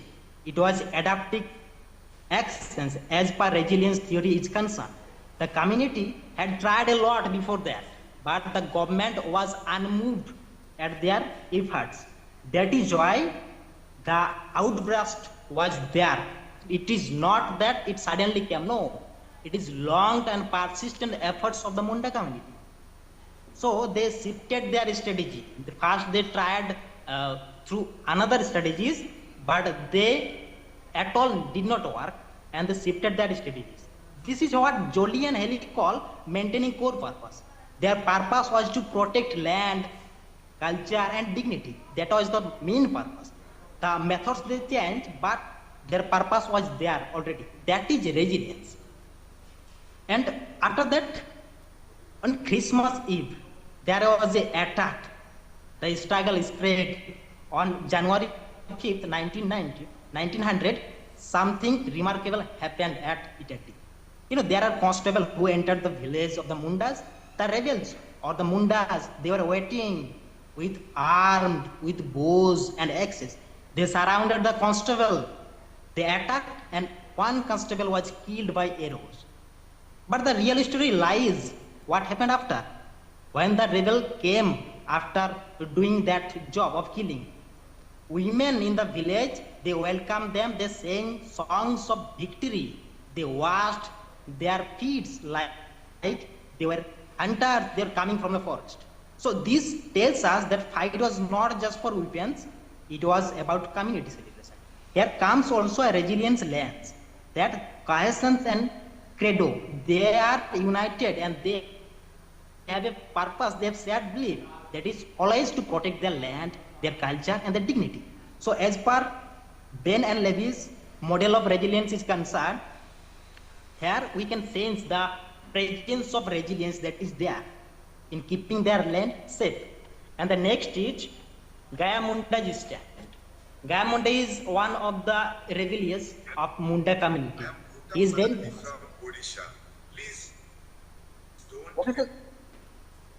Okay sir. So next comes one of the most powerful scenes of Ulgula, the stand taken by Gaya Munda. He is not at all alone. His family was with him. On January 6th, that is 1900, the police came to arrest him, Gaya Munda. They surrounded his house and ordered him to surrender, but Gaya Munda refused. And he says, and once a knot is drawn, the author Singh writes, each of the women fought desperately before she could be disarmed. It is not only Gaya Munda, but also the women figure. They were equally fighting. Please. They are not yet to surrender. Try to conclude the session, this one, within 1 minute, okay? Okay, sir. Don't take too much time because you have to say only the findings, only conclusions part. Okay, sir. So there is one of the important incidents, and that is the gathering at Cell Rakit. It is a very pathetic scene where men, women, children gathered with weapons and fought, and there is the crisis, that is the climax of fight. Cell Rakab Hills. They believe that perhaps they can be beaten by the police or by the government, but that not happen. They has a faith that made them cheer. Yes, sir. Okay, sir. Okay, sir. So here is a massacre. Many people killed. The British thought that movement has ended, but the community did not surrender easily. They renamed the hill Toparibur, and there are songs like one of the song. They fell like the plantain trees. So we can see the pathetic scene here. Although they fell like the plantain trees, multiple peoples were killed brutally, but they did not yield.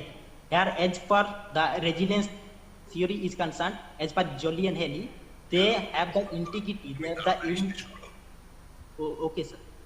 And lastly, we can see that at the end of the movement, once Birsa was arrested and he was put to prison, and he died in the month of June. But what we can see of the movement, it is come out that in surface level it can be seen as military defeat, but cultural and legal, there are some gains which are cultural and legal. Sorry, sir. He died in the jail, but even though rebellion was crushed, it produced results culturally and legally. In 1905, Kunti became subdivision. Okay, sir. Okay, sir. I am concluding, sir. Please conclude, you are taking too much time. Okay, sir. I am concluding. So we can see that the movement results into these cultural and legal gains. In the year 1908, Chotanagpur Tenants Act restored Kunkanti system. It was their earlier system where land was shared by a clan. So after the movement end, all these things come out in favor of the Munda community. So in conclusion, we can say that Ulgulan was not only about fire and arrows, it was about healing, prayer, unity, courage and memory.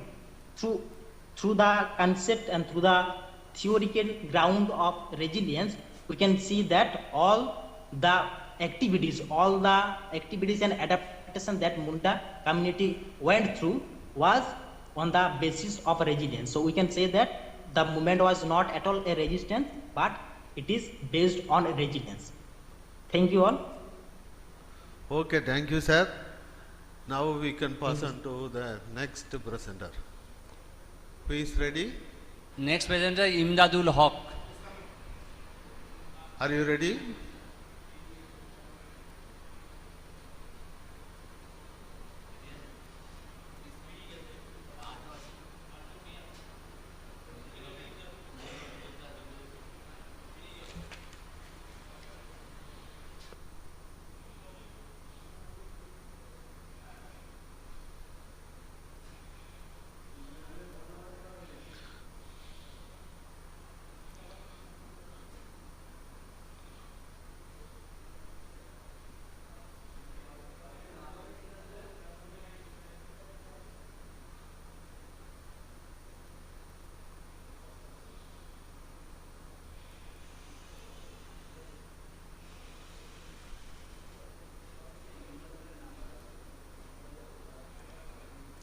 Indahul, are you ready? Okay.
Ready? No. Okay, okay. If next presenter is ready, we can pass on to them.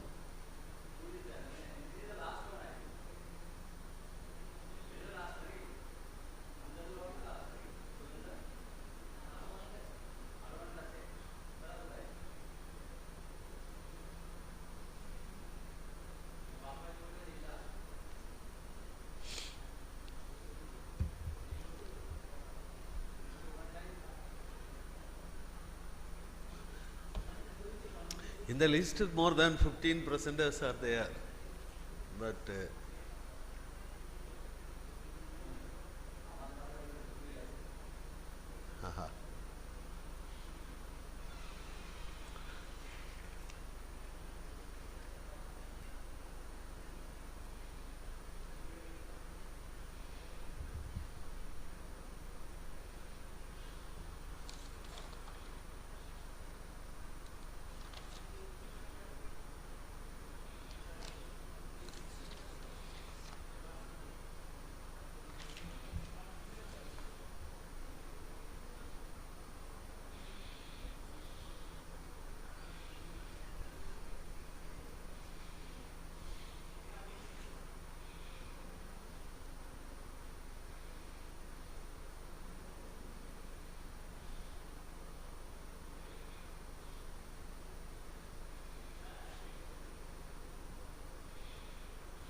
who is ready?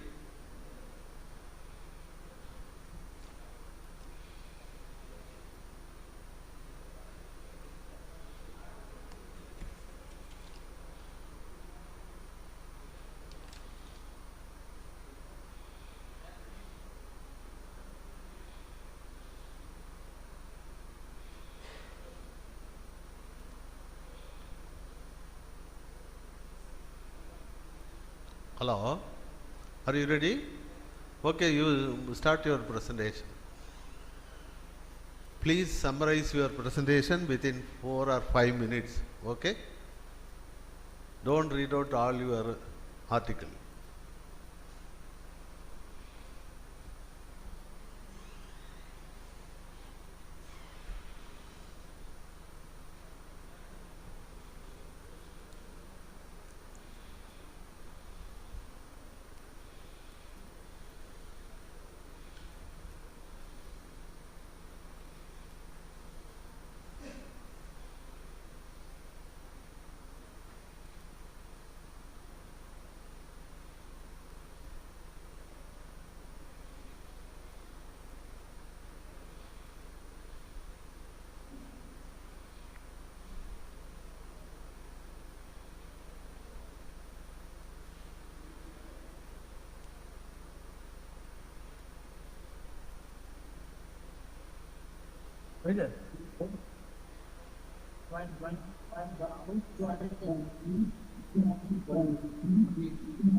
Hello.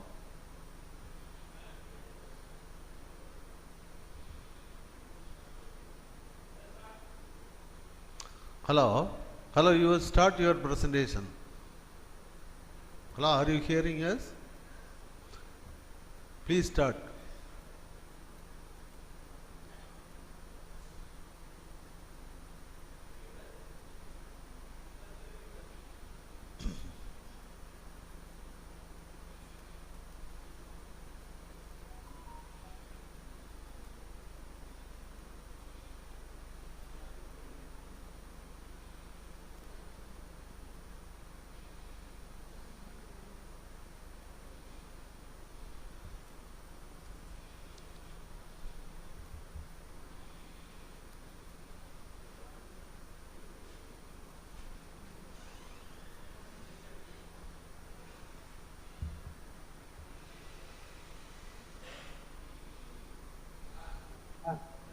Hello. Hello. Hello. Hello. Please start your presentation. Hello. Yes, sir. Yes, sir. Yes, start your presentation. Yes, sir. Good afternoon, respected chairperson, Professor G. Stephen, sir, distinguished speaker, and fellow participants. It is a great honor to present my paper today entitled The Concept of Ulgulan in the Political Thought, a Philosophical Inquiry. So in this paper, I am to explore three main objectives. The first is to understand the meaning of Ulgulan as they both of a philosophical concept and a historical event. The second is to study the role of Birsa Munda as a political leader of the movement. And the last one is to examine the ethical dimension of Ulgulan as a moral struggle against injustice and oppression. So with this brief introduction, I would now like to proceed with my presentation. I have seen yesterday, even today, many speakers discussed the meaning of Ulgulan and the role of Birsa Munda as a political leader, religious reformer. So without wasting much time, I skipped my first two objectives and discussed the philosophical significance of Ulgulan and ethical dimension of Ulgulan. So if we look deeply, Ulgulan carries a philosophical significance. It was not only about reclaiming the land, but reclaiming the dignity and existence. So the cry for Abua Disum Abua Raj, meaning our land, our rule. That is a statement of self-determination. So it embodies a philosophical concept of freedom, autonomy, and human dignity that resonates with universal struggle throughout history. So in this sense, Ulgulan can be seen as a tribal philosophy of resistance. It reflects a worldview where justice, community, and harmony with nature are valued above domination and exploitation. Thus, the first objective established the Ulgulan as both a historical reality and a philosophical discourse. And my third and final objective is to examine the ethical dimension of Ulgulan. At its heart, Ulgulan was a moral struggle. It was not about economic exploitation or the political domination, but about the ethical question of justice. The Munda people rose because their right to live with dignity was violated. So ethically, Ulgulan teaches us three main lessons. The first one, the right to resist oppression. Second one, justice as collective responsibility. And third one, ethics of human dignity. So thus, Ulgulan was not only a rebellion in history, but also a profound ethical discourse on justice and human dignity or human rights. So to conclude in this story, my paper argues that Ulgulan was more than a tribal revolt. It was a multidimensional movement of history, philosophy, ethics. Its message of self-rule, justice, and dignity continues to inspire debates on decolonization, indigenous rights, and human freedom across the world. That's all. Thank you. Thank you, sir. Is there any question? Okay. So thank you very much. Okay. Next presenters, anybody is available? Nobody is available. So we have conclude this session.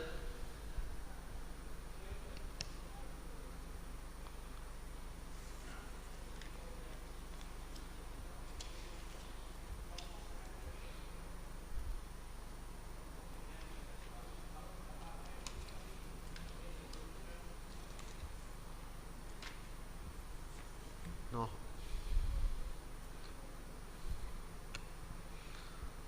Okay, nobody is there.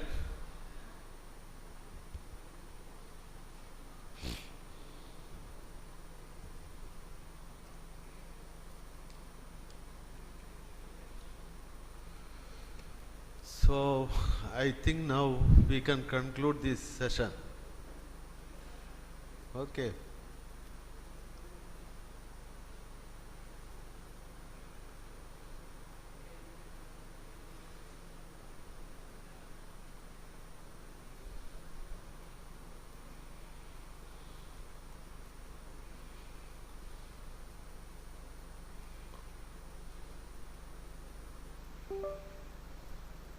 Recording in progress. Huh? Parvida, oh, okay, she is in line.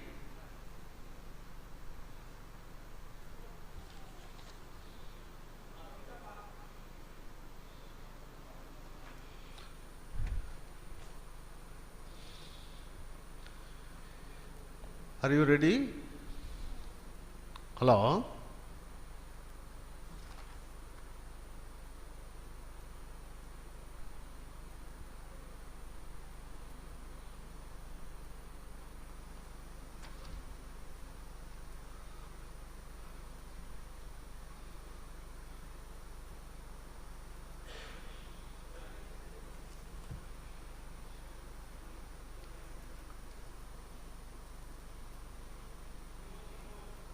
Paramita Pal, are you ready?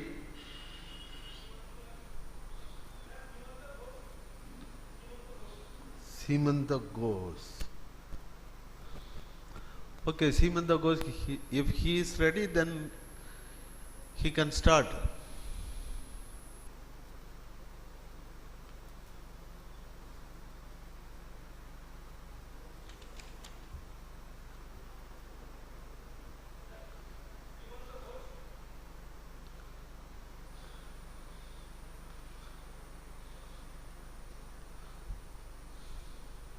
No. Simanta goes. Are you ready?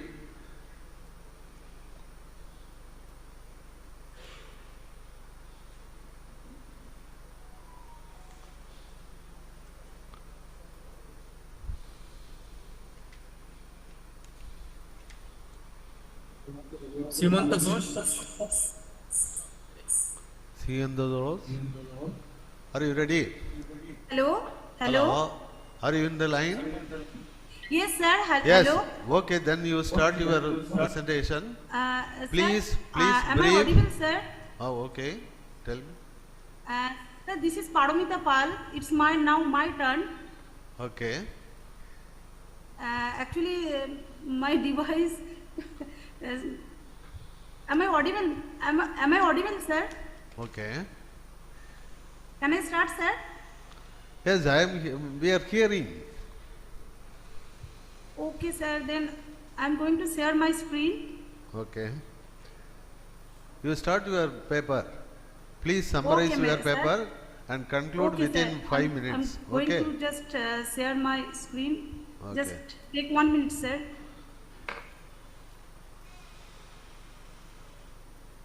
Sir, my slide is visual.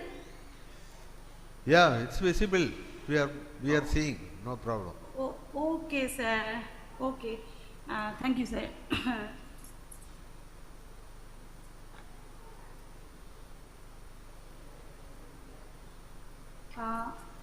Thank you very much, sir. I am Paramita Pal, a research scholar of Dumka University, SKB University, Dumka. I thank you, the organizers, to giving me this opportunity to present my paper here. The title of my paper is Empowering Tribal Women Through Workforce Participation, Study of Pakur District, Jharkhand. I will be covering following contents: introduction, literature review, gaps in existing research, objectives of study, research methodology, study area, data analysis and findings, conclusions, recommendations and references. I would like to begin with the famous words of Mahatma Gandhi: train a man and you train an individual, train a woman and you build a nation. So the women empowerment concept is very much important in today's world. Now, what do you mean by women empowerment? Women empowerment not only means that women are making choices,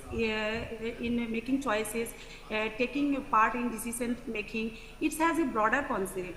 I can say a woman is said to be empowered when she can control her own life, she can live life free from any kinds of violence, she can uplift her position by socially, economically and politically. But my study is giving much focus on the tribal women, because tribal communities constitute 8.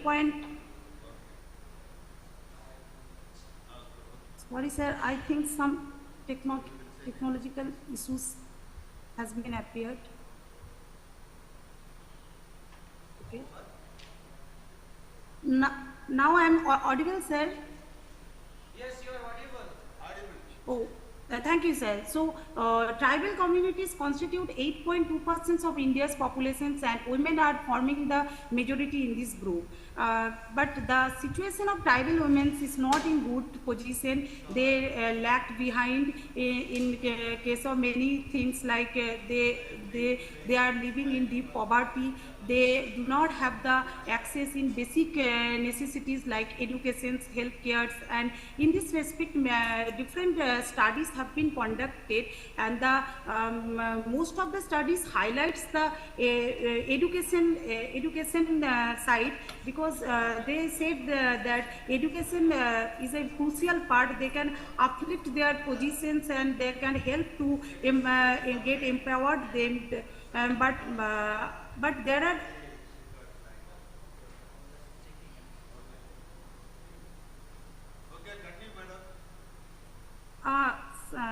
okay.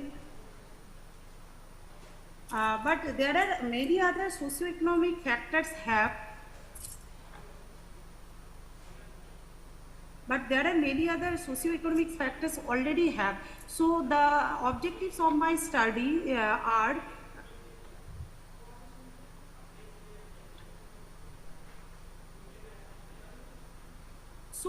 the objectives of my study are to identify the types of work undertaken by tribal women and assess the extent to which such participant contributes to their economic empowerment, and to investigate the key obstacles that limit their empowerment in the context of workforce participation. My study is entirely dependent based on secondary sources of data, and I have gathered the data from Census of India 2011, NSS scholarly articles, books, and some relevant websites. And I have, for my study, I have selected Pakur district because Pakur district is a tribal dominated district in Jharkhand, and this slide shows the geographical location of Pakur district. Pakur district is bounded by Sahibganj district, Birbhum, Godda district, and Dumka district. For the analysis purpose, the collected data has been segmented, has been organized into 3 sections in my study. The first section shows the status of the tribal women in Jharkhand and Pakur district. This 3D pie diagram shows that when we consider Jharkhand, the 26% of populations are tribal. Among them, 50% are tribal women. And in case of Pakur, we see the same result. In Pakur district, 50% tribal population belongs to women. So this has a good indicator for the society, because this suggests a positive gender balance, which is crucial for women's participation in education, livelihood, and empowerment. Now the second section of my study shows the educational status of the state. Especially I am giving much focus in women's side, and here is the situation. The situation is not very good in case of literacy for the women, because in case of rural areas there is a gender lack in case of education, and there are so many factors responsible for this lower education rate. Among them are, first of all, are the high tribal concentration and the language barriers, because most of the tribal students they habituated or used to speak in Santali language, so they do not they do not much excel in speaking Santali in Hindi. So this leads to a high dropout rate. And poverty is also one of the reasons, because especially for girls child, because their parents are poor, so they have to go for work, and the girl students are kept in home to look after their brother, sister, or sons. Also domestic responsibility pulled them to stay in home. and so there is a gender disparities, and infrastructural difficulties are also there. Lack of schools, because most of the tribals are living in remote areas, remote hilly areas, so there are no such school there, and even if there are schools, the basic infrastructure facilities are lacking there, and government schemes also working.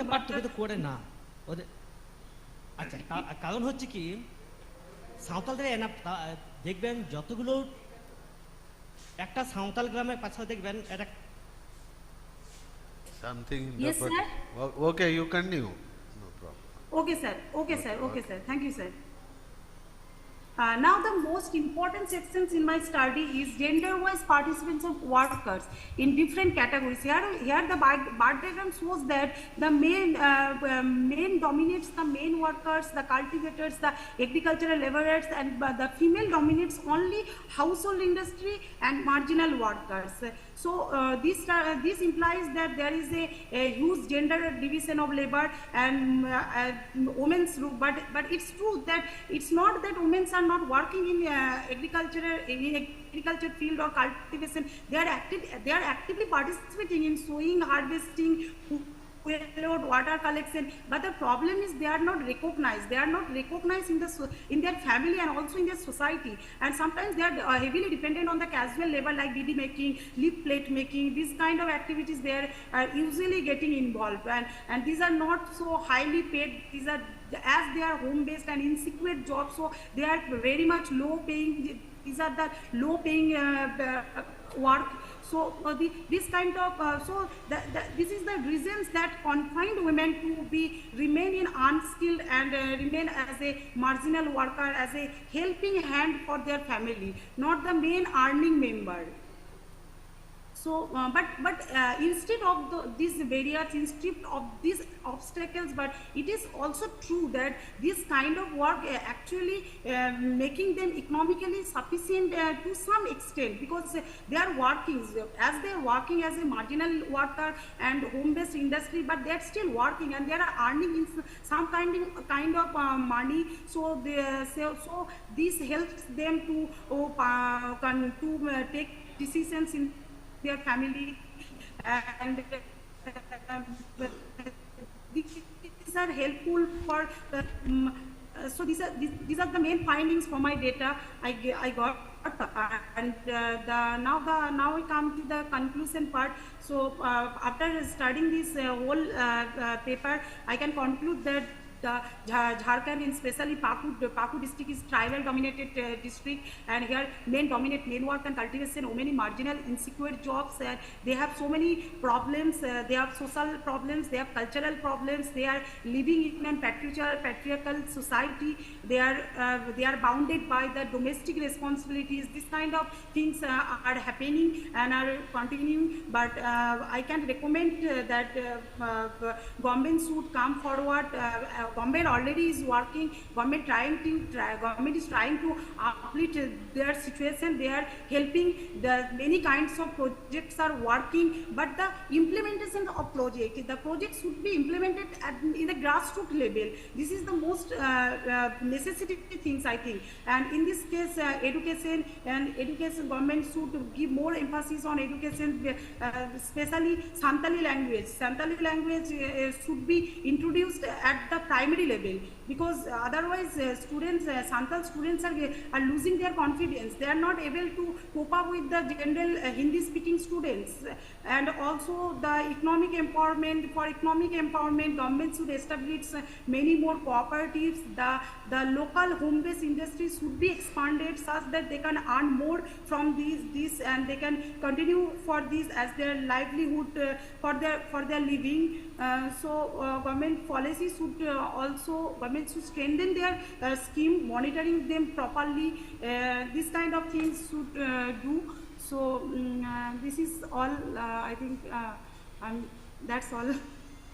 So Okay, thank you, madam. Okay, thank you. Now I am eagerly waiting for the suggestion, because this is my first time presentation. So I'm quite, I was quite nervous. So now I need. Okay, thank you, madam. Now we pass on to next presenter. I invite Mr. Rakuman to present his paper. Mr. Rakuman, are you ready? Are you in the line? No.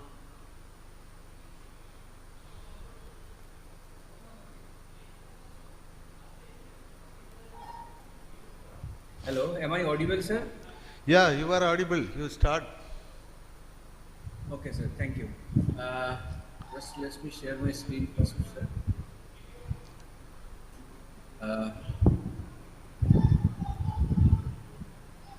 Share your PPT. Okay, sir. I'm sharing my PPT. Okay. So this is my paper. First of all, respected chair, esteemed colleague and participants, very good afternoon. So today I'll be speaking on reimagining resistance, tribal voices and decolonial narratives in Indian English narrative. I am Mizanur Rahman Sardar, assistant professor of Birbhum Mahavidyalaya. So this is my main topic, where I have tried to explore how literature, represents tribal resistance and how it becomes a medium of decolonial praxis. In particular, I focus on two major texts, namely Mahashweta Devi's Aranya Rothikar and Gopinath Mohanty's Parajay. So through their, plot lineage and characters, these novels reimagine indigenous struggles that mainstream history, that history often overlooks. Now, my research problem is quite clear. So the first problem that I have found out is that the tribal histories have always been marginalized. I mean, tribal struggles, though they are crucial to India's anti-colonial resistance, but these particular struggles are barely visible in standard historical accounts. This has been to some extent neglected. The next point that I have found out is the underrepresentation of Ulgulan. Now, Birsa Munda's Ulgulan, which mobilized thousands, received scant literary or historical focus compared to nationalist movements, led by elites. So this is a very sorry sight, because whereas nationalist movements, they have got much reference, but this particular Ulgulan, it has not that, it has not received that kind of reference or that kind of importance in the national historical, representation. Now, the third point is the need for tribal subjectivity. I think we must foreground Janjatiya voices in literature and scholarship, for they embody alternative worldviews and resistance strategies. And finally, I have found out that literature has always been, regarded to be a kind of archive. So unlike official histories, literature preserves oral traditions, personal experiences, and cultural memory. And all the things are actually powerful enough to resist erasure. So that is why these particular voices must be given a proper, powerful place in literature. Now, the third point that I have tried to find out, it is actually the objective of this particular study. So, it has basically 4 aims. The first one is to examine literary representation of tribal identity and resistance in selected works, as I have already told.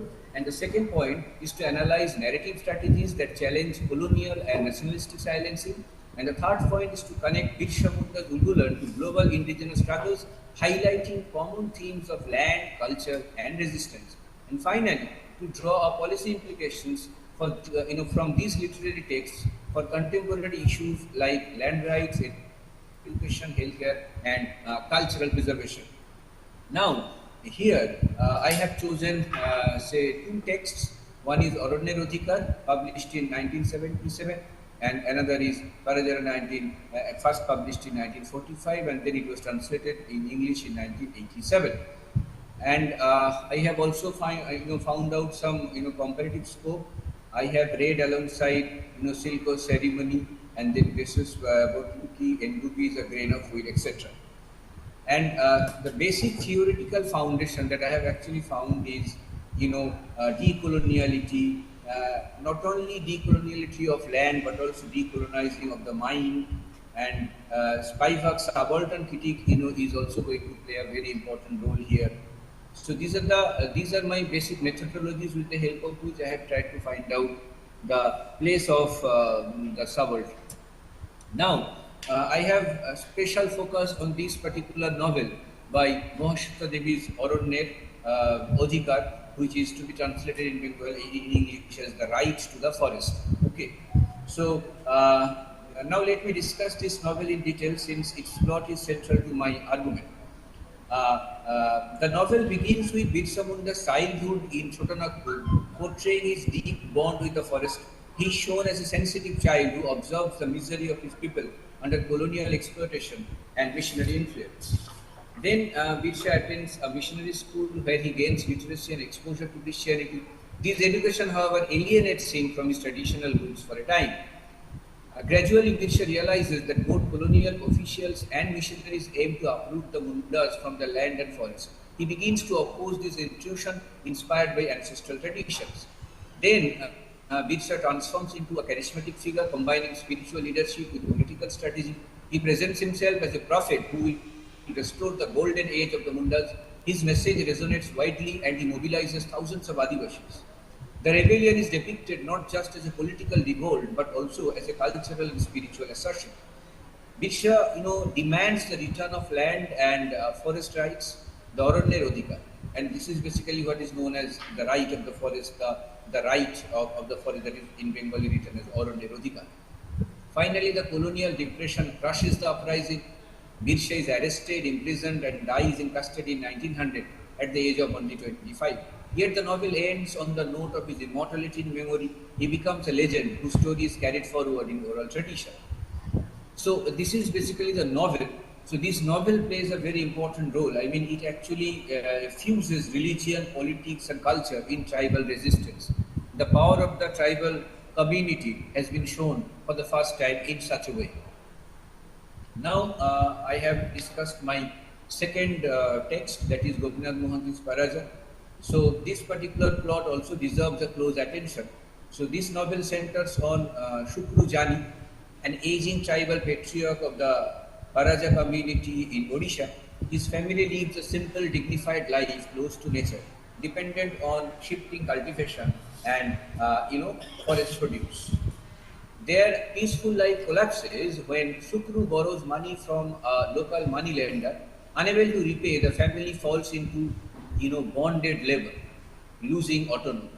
Then Shukru's daughters, Jhili and Bili, are subjected to exploitation. Their marriages are disrupted by the oppressive system of debt and feudal authority. This introduces a gender dimension to tribal suffering. His sons, Mandiya and Tikra, initially embody resilience but gradually lose dignity and hope under relentless oppression. Finally, Shukru himself, once proud of his independence, breaks down under the crushing humiliation of debt and exploitation. And finally, at the end, the family's disorientation or disintegration mirrors the destruction of the community as a whole. The novel ends on a tragic note, underlining the human cost of feudal and colonial exploitation. So here again, we can see how their despair, how their tragedy, how their how feudal dominion, they have been depicted, and they have been depicted realistically. Now, in this particular slide, I just want to show how both novels employ innovative narrative techniques. Orality and folklore, these are the two things I've been highlighting, given prominence. Myths, folk tales, ritual enrich the narrative. I mean, the whole novel is, related to all the things. I mean, once someone goes into the novel, he actually feels the tradition, he actually feels the myths associated with the society discussed. Then forests and lands are actually presented not as forests and lands, but as living characters, as if they are living entities and they are to be protected like any living being. And finally, the storytelling has been presented as a resistance. I mean, the whole narration of tribal struggle itself is a kind of political act. And this particular text, challenge colonial archives by inserting indigenous perspectives. Now, this particular thing is very important because indigenous perspectives, they have not been included. They have not been included deliberately. Now, these are the texts. They are exceptional texts where these these indigenous perspectives have been inserted. Now, here, the struggles, of the novel depicted in this novel, they actually do not only highlight the struggle that is to be found in India, but these are the struggles which have their connotation in different parts of the world. Okay, so these novels actually echo the struggles depicted globally. Okay, so I have given certain examples. Okay, in silk ceremony rituals heal cultural wounds, after colonial trauma. In Grace's Kotiki, Maori struggles for land, Nico Sukrujani's fight for dignity. In Ngugi's A Grain of Wheat, collective resistance in Kenya, parallels Birsa's Ulgulan. So this comparative lens shows that Birsa's story is not isolated. It is a part of a worldwide indigenous struggle to reclaim land, memory, and identity. And finally, from this particular analysis, I highlight 4 important findings. So number 1 is literature preserves subaltern memory, keeping alive stories erased by dominant history. Number 2, land and forest emerge as as lifelines central to survival, culture, and spirituality. Number 3, tribal epistemologies offer new ways of thinking within decolonial praxis. And number 4, Indian texts resonate globally, creating solidarity, networks across different continents.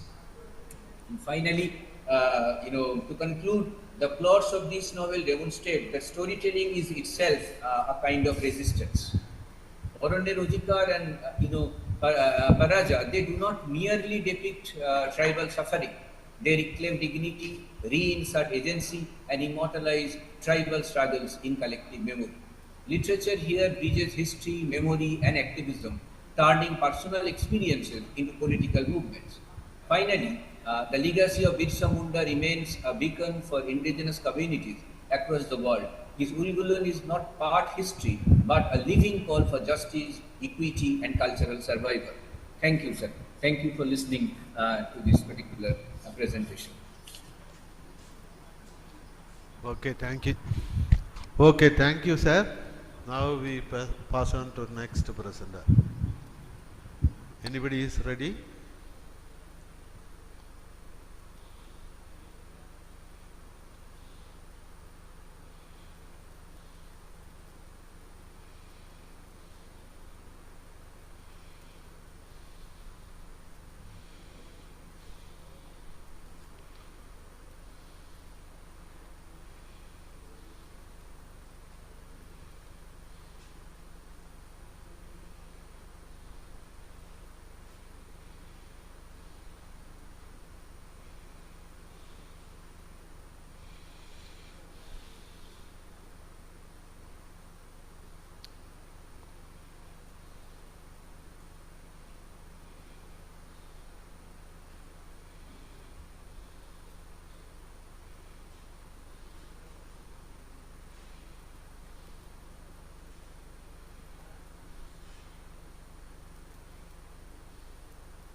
Shall we conclude?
Hello, sir. Am I audible?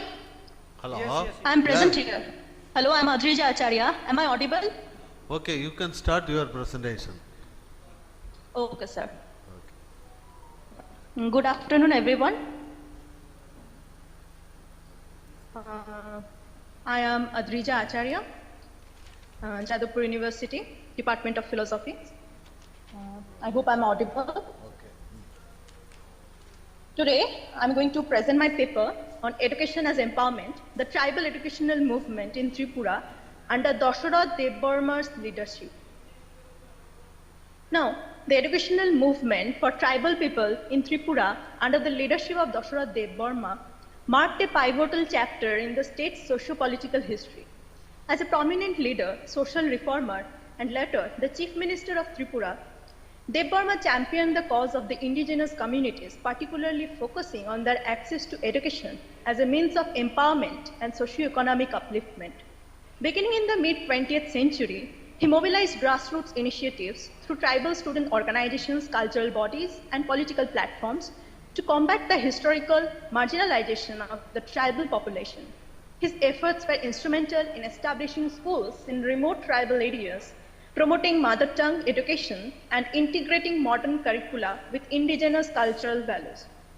The movement not only addressed illiteracy, but also sought to preserve tribal identity, language, and traditions in the face of cultural assimilation pressures. Debbarma's leadership fostered a generation of educated tribal youth who became catalysts for political participation and community development, thereby reshaping the educational landscape of Tripura's tribal society. This paper examines the strategies, challenges, and long-term impacts of this movement, situating it within the broader framework of tribal rights and education and regional development in Northeast India. Now, education has long been recognized as a critical pathway to social and political empowerment. In the specific context of Tripura, a small northeastern Indian state with a large indigenous Tiprasha or Tripuri population, organized educational initiatives played a decisive role in overturning feudal marginalizations, expanding literacy, and catalyzing political consciousness. My research questions here that I will focus on is, how did the Janashikha people's education movement originate and operate in Tripura? What role did Dasharatha Debbarma play in organizing, sustaining, and institutionalizing tribal education? What measures, social, cultural, and political impacts followed the movement? And what lessons does the Tripura experience offer for education as emancipation models in other indigenous contexts? Now, if we see the historical roots here, prior to mass education efforts in the 1940s, Tripura was a princely state with pronounced social stratification and very limited provision of public education for tribal villages. Infrastructure such as roads, sanitation, schools in many tribal areas were minimal. Formal schooling and state-supported Anglophone or Bengali language schooling was scarce in hills and rural settlements. This marginalization set the stage for grassroots education activism. The Janashikha Samiti, that is, the People's Educational Committee, was formed in the mid-1940s as an organized mass literacy and awareness initiative directed at tribal populations. Historical documents record the formation of the Samiti and its activities in the 1945 to 48 period. The Samiti emphasized vernacular instruction, literacy, eradication of superstitions, and socio-political awareness. Dasharatha Debbarma, 1916 to 1998, emerged a key leader of the Janashikha movement. Educated outside Tripura, that is in Sylhet and Calcutta, Debbarma returned to engage in mass educational work, later joining and leading broader tribal political organizations, including the Ganamukti Porishad, and affiliating with the communist movement in Tripura. His biography and commemorations describe his central role in founding and steering Janashikha efforts.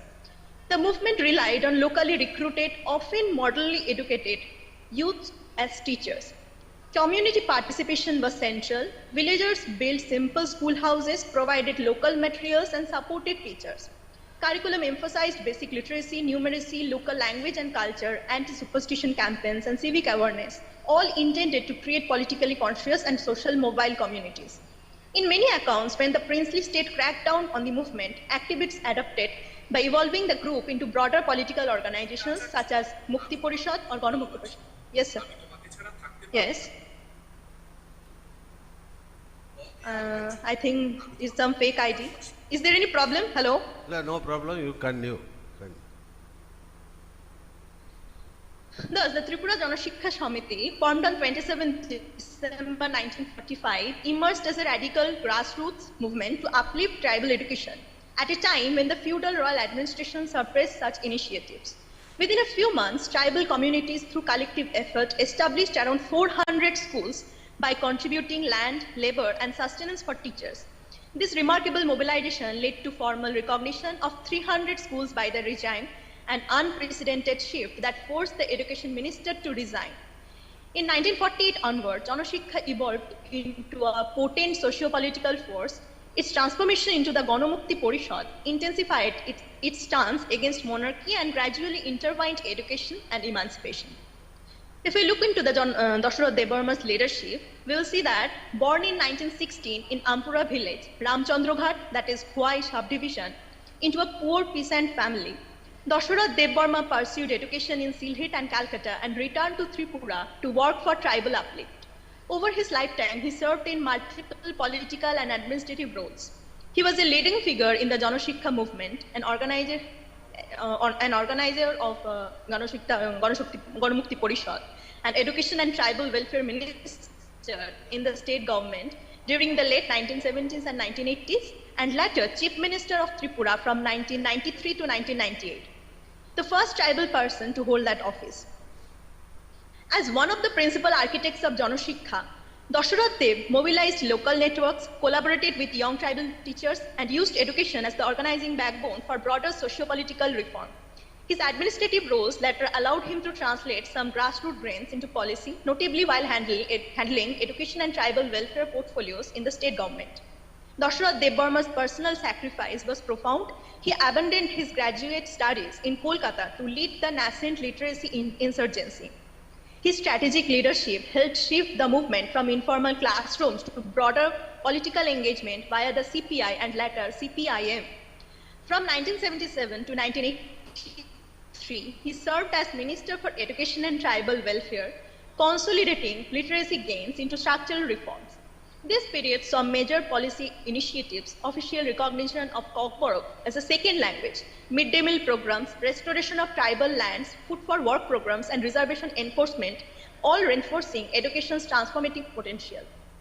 Ascending to Deputy Chief Minister and later Chief Minister from 1993 to 1998, Devarma was an architect of long-term institutional frameworks reinforcing tribal self-empowerment through education. The Janashikha movement's success in raising literacy and local capacity over decades enabled its leaders to press for institutional recognition. After Tripura's political realignments, movement leaders entered the state's political structures. Janashikha networks helped staff, populate, and legitimate new schools, hostels, and cultural institutions for tribal students. For instance, tribal hostels and scholarship schemes cited in historical surveys. Over time, education-focused institutions, tribal cultures, academics, research institutes emerged to preserve languages and folk cultures. Yes, I am repeating.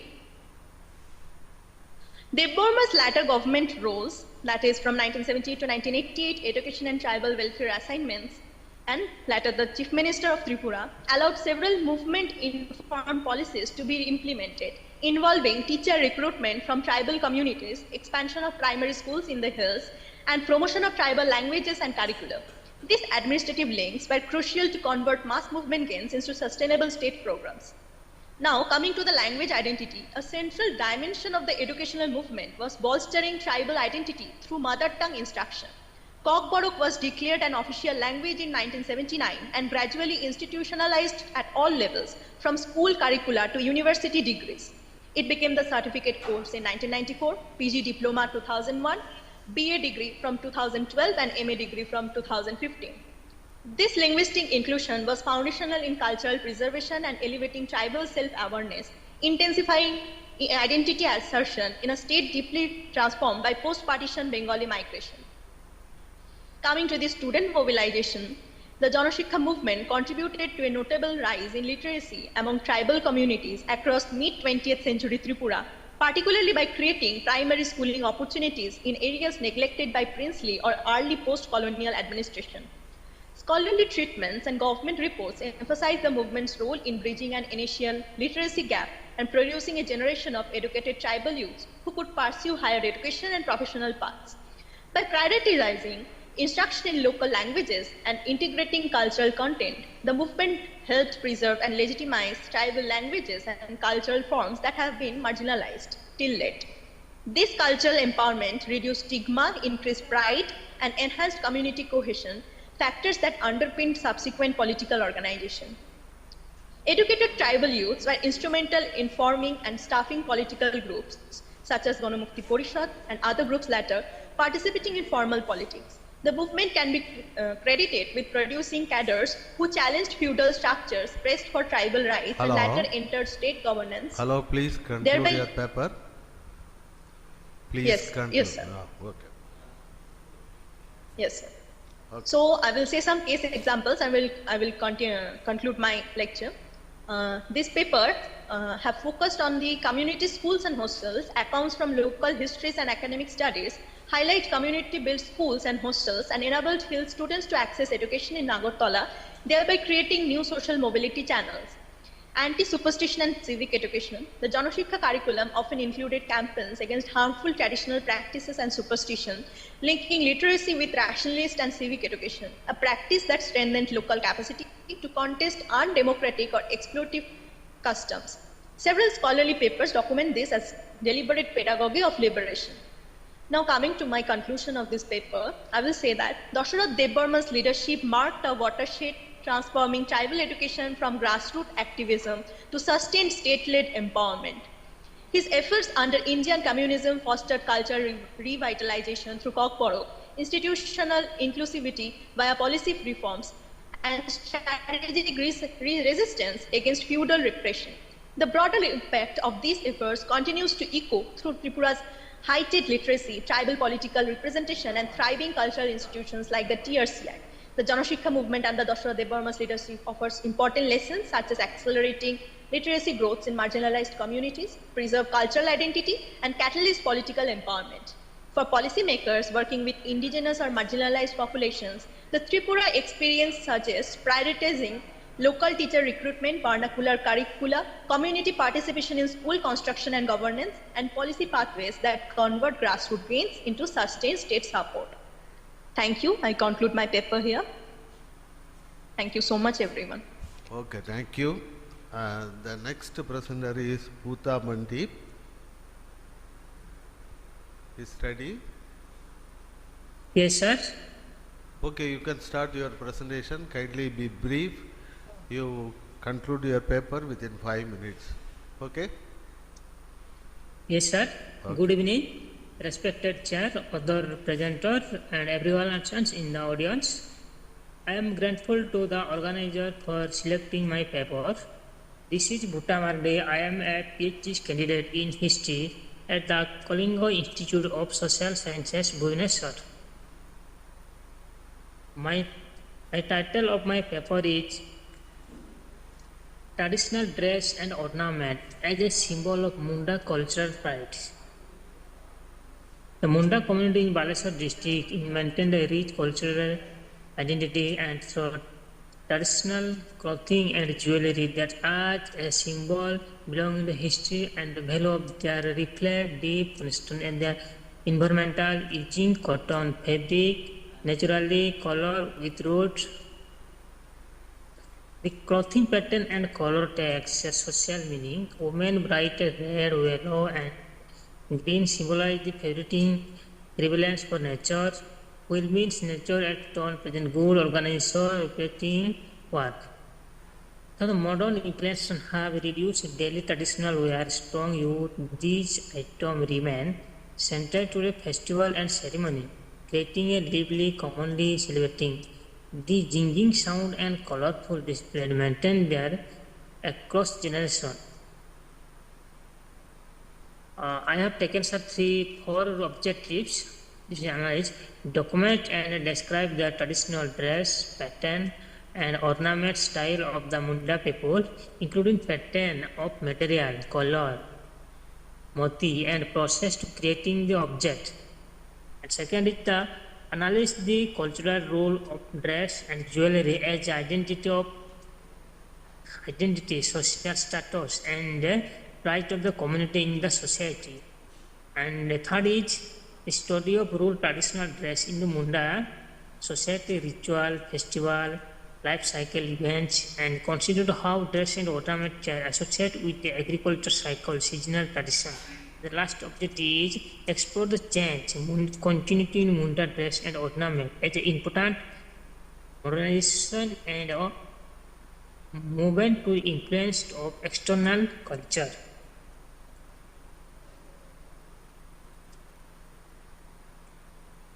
Traditional dress of the men. The traditional dress and the Munda tribe center of the dhoti, simple size of dhoti, they wear simple and meaningful rectangular cotton cloth, typically in the white and off-white. For the festival and celebration and the dance, men are wearing ornament, visible featuring colorful patterns. Women, mobi and ornament additional. These improved ornament represent more than beauty. And traditional dress of women. The Munda women traditional clothing, a particular teacher, sari or lore, representing distinct blend the cultural meaning and authenticity. And particularly, this 5 and 6 fabric piece were traditional water around the waist drop and over the body without the blends.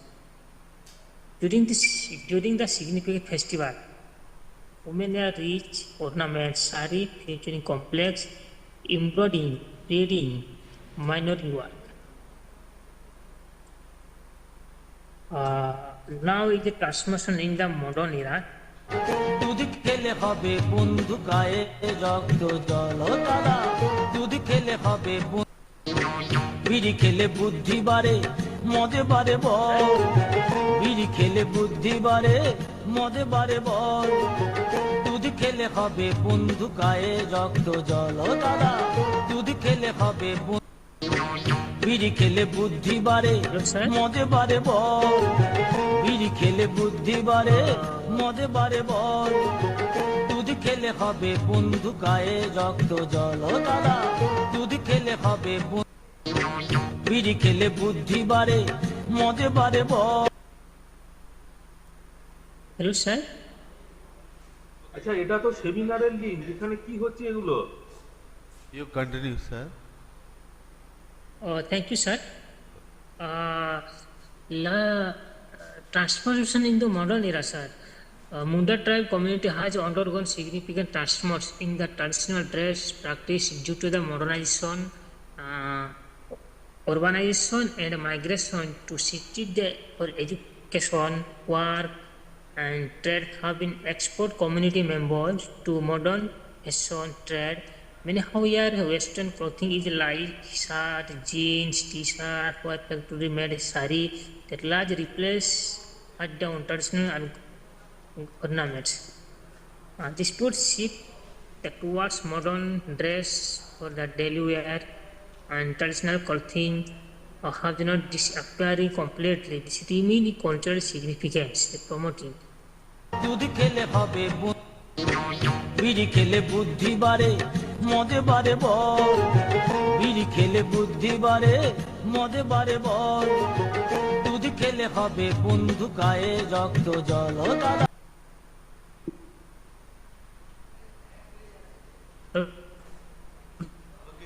Sir?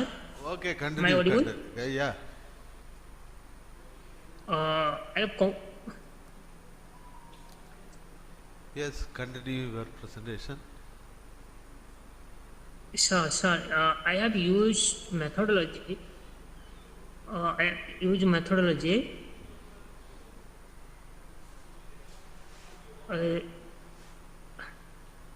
As primary and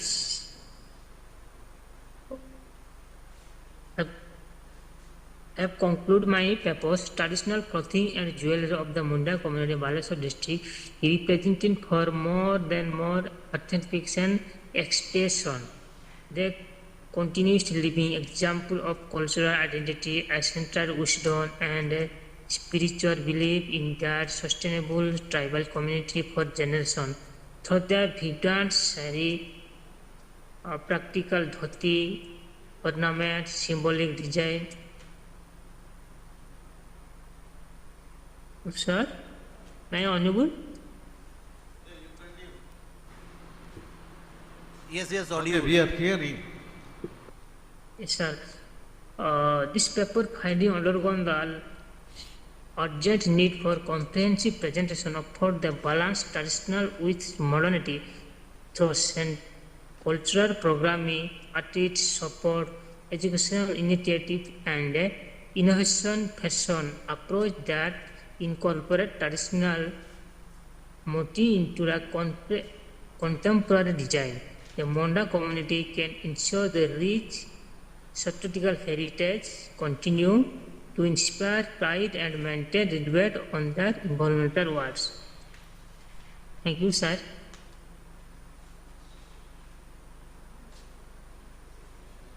Okay, thank you, sir. Anybody else in the line? Hello. Hello. Can you hear me? Hello, can you hear me? Yeah, ma'am. Huh? Hello, can you hear me? Yeah, we are hearing. You can start your presentation. I am Payal Dotto. Okay. Hello. Hello, we are hearing. You can start. I am Payal Dotto.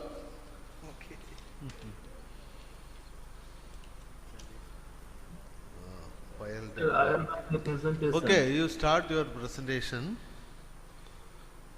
মদে বারে বল দুধ খেলে হবে বন্ধু গায়ে রক্ত জল ও দাদা দুধ খেলে হবে বিড়ি খেলে বুদ্ধি বাড়ে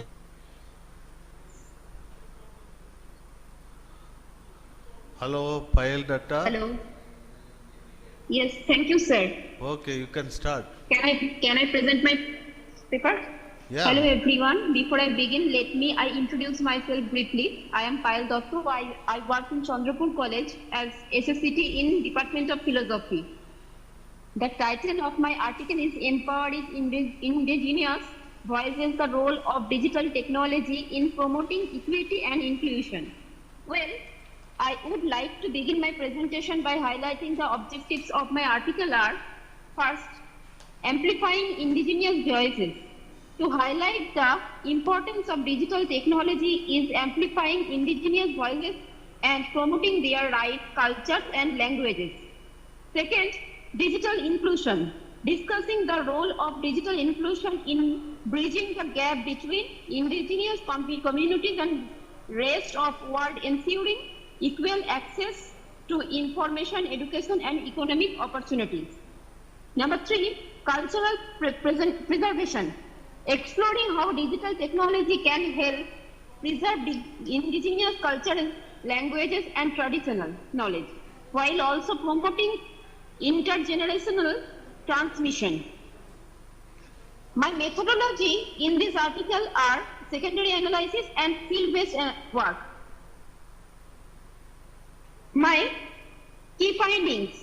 This article seeks to how much the indigenous communities are empowered through digital technology, but the real indigenous people are still deprived in the present era. Their main problem today is the identity crisis. That is distinguishing between the real indigenous people and the indigenous people with fake identities is the main problem in the era of digital technology. Thank you so much to the chairperson, principals, and authorities of this seminar for giving me this opportunity. Thank you, everyone. So I am not extending my session anymore due to time constraints. Thank you so much, everyone, for giving me this opportunity. Okay, thank you. Anybody else in the line? Thank you so much. Okay, thank you. May I leave now? Yeah, you can. Yes, sir. Sir, myself Birrbhum question. I have one presentation. Any other presentation? Sir, Oh, you are in the line. Yeah. Okay, you can start your presentation. Please Thank be you, sir. brief. Okay. Yep.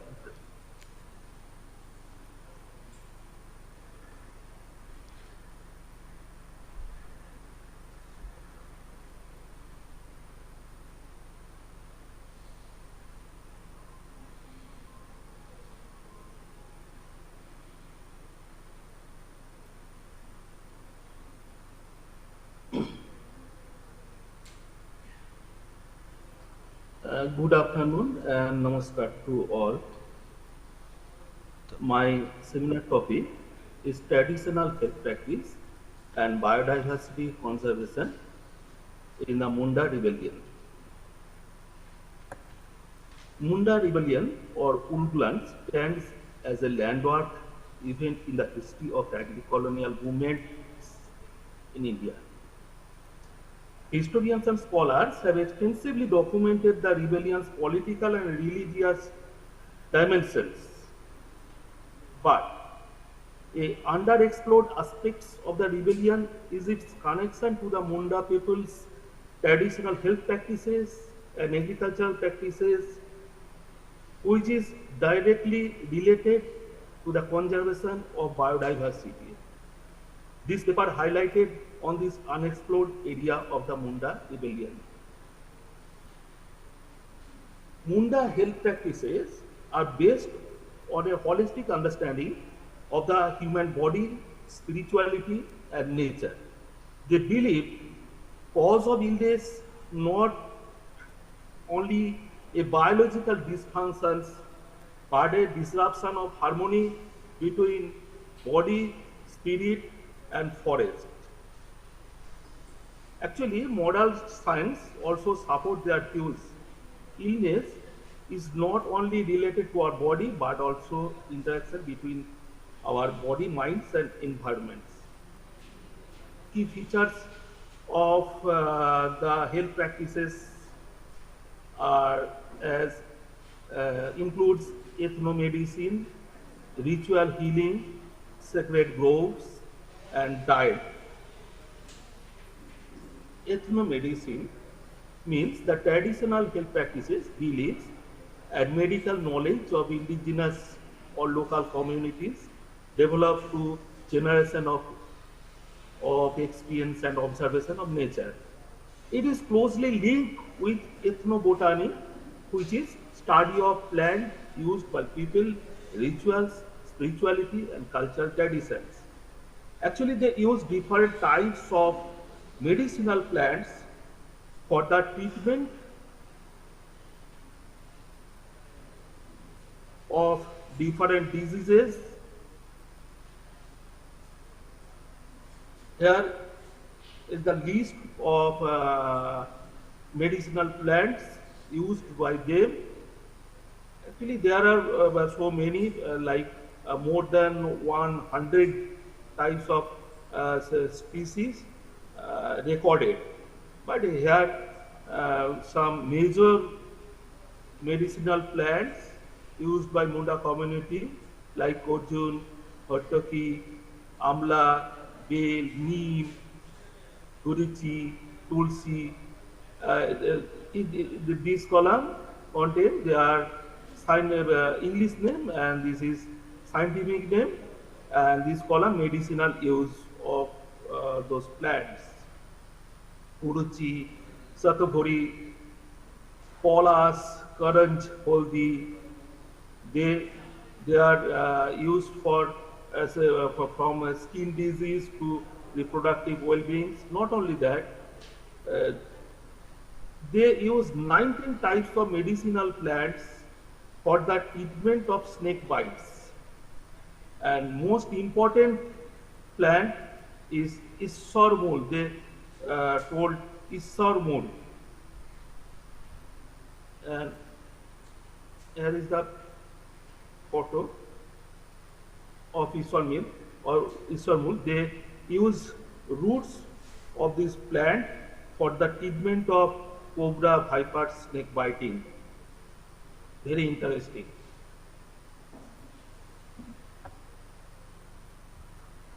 Their community doctors were known as, also they are present now, Ojhas and Pahanas. They perform ritual combining herbal remedies with spiritual invocations. They have concept of sacred groves.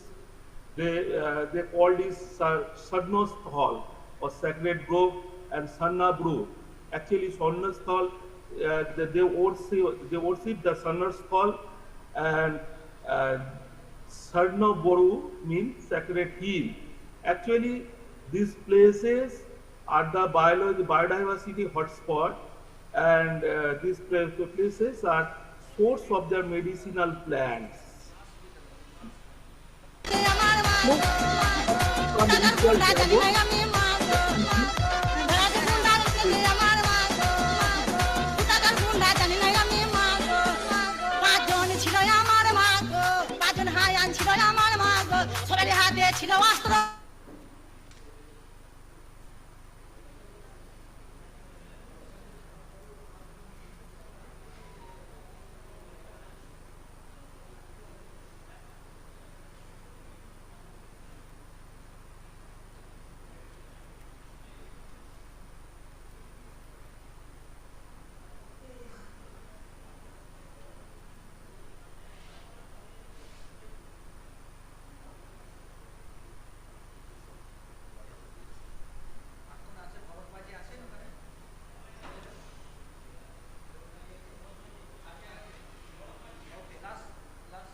Has he completed or still in the line?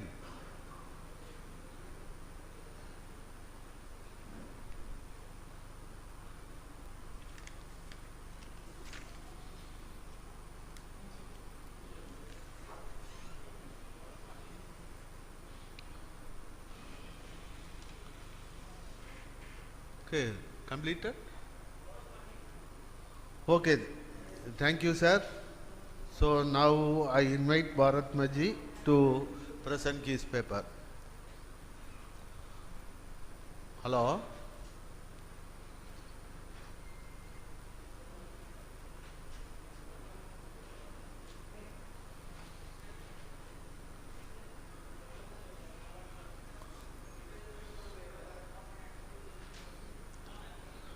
Hello?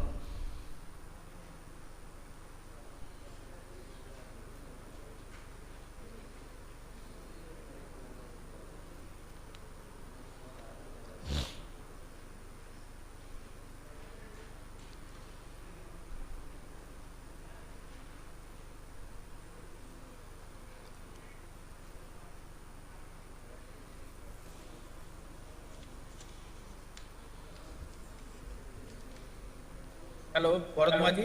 Hello? Hello, sir. Hello?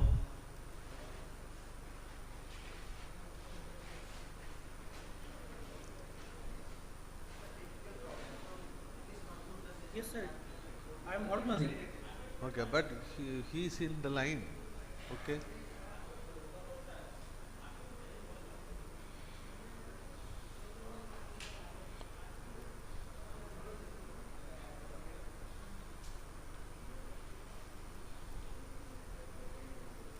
Hello.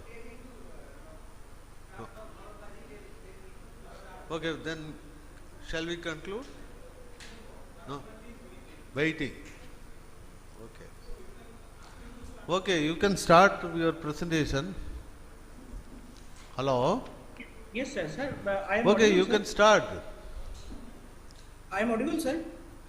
Yeah, audible. You are audible. You can start. Okay, good, sir.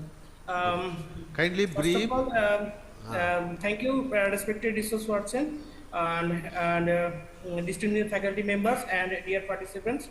I am Bharat Maji, Assistant Professor in the Department of Education, Pulva Mahavidyalaya, Hooghly.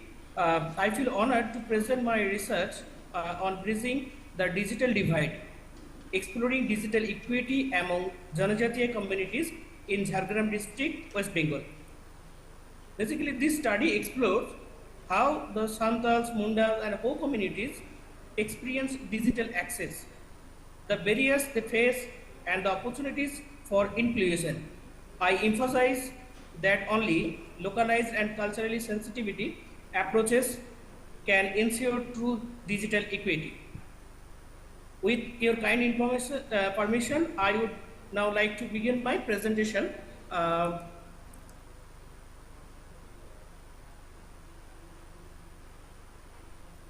Title of the study, Bridging the Digital Divide.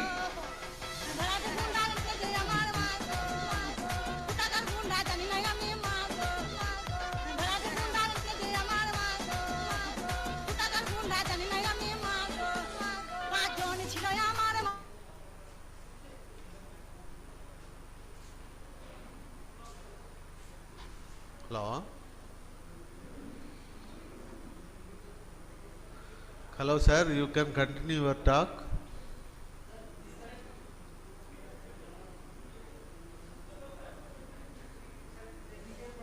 Technical problem.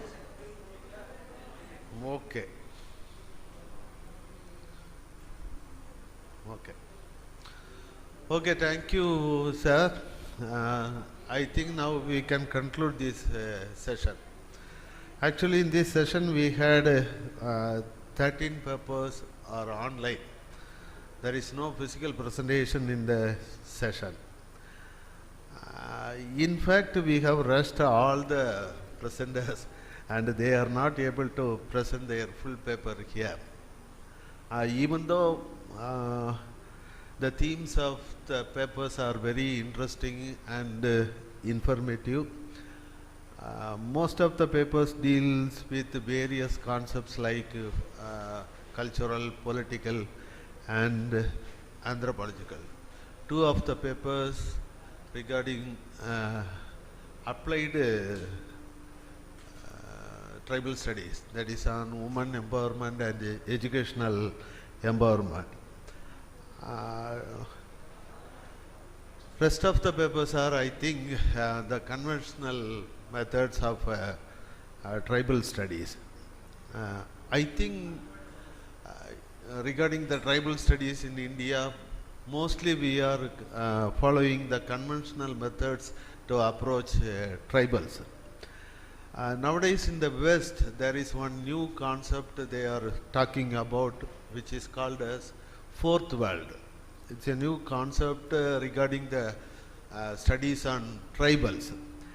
This concept deals with commercialization of tribals and exploitation of tribals, how the tribals were exploited and how their products were commercialized in the around the world.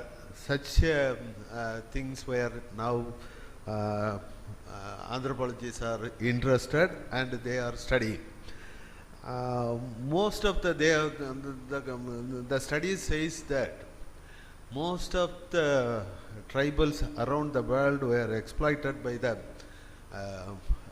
mostly developed people and commercialized.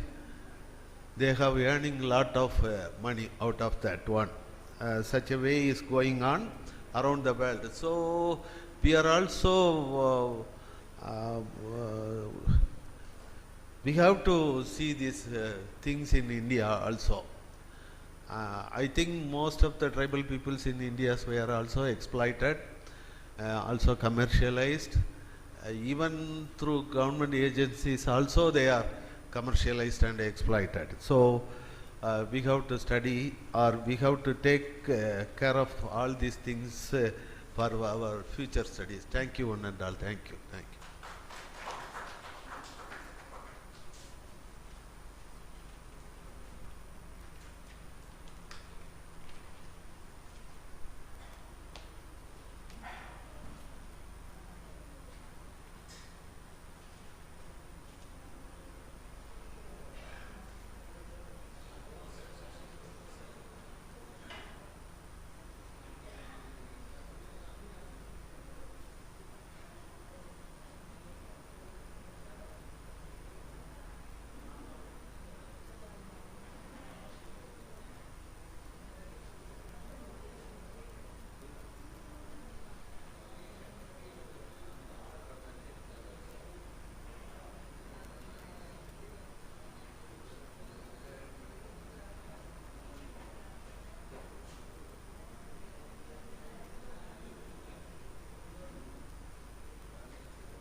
So,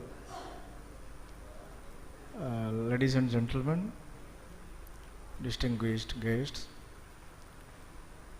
we are in the verge of the end of our 2 days academic session on Birsa Munda and Janjatiya indigenous people's movements. So I request Professor Pokkar, Professor Samuel, Professor Stephen, please be in the dais.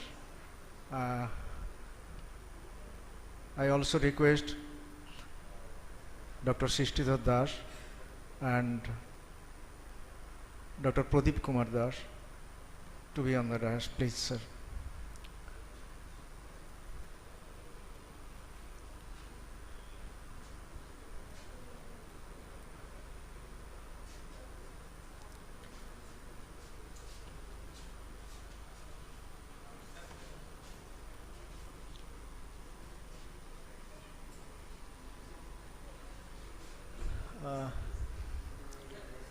I also request convener Dasarath Murmu to be present on the dais.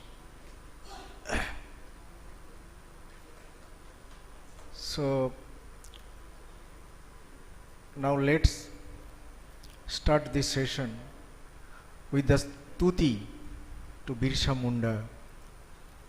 The stuti will be recited by Assistant Professor Pradeep Kumar Sarkar. Pradeep, please.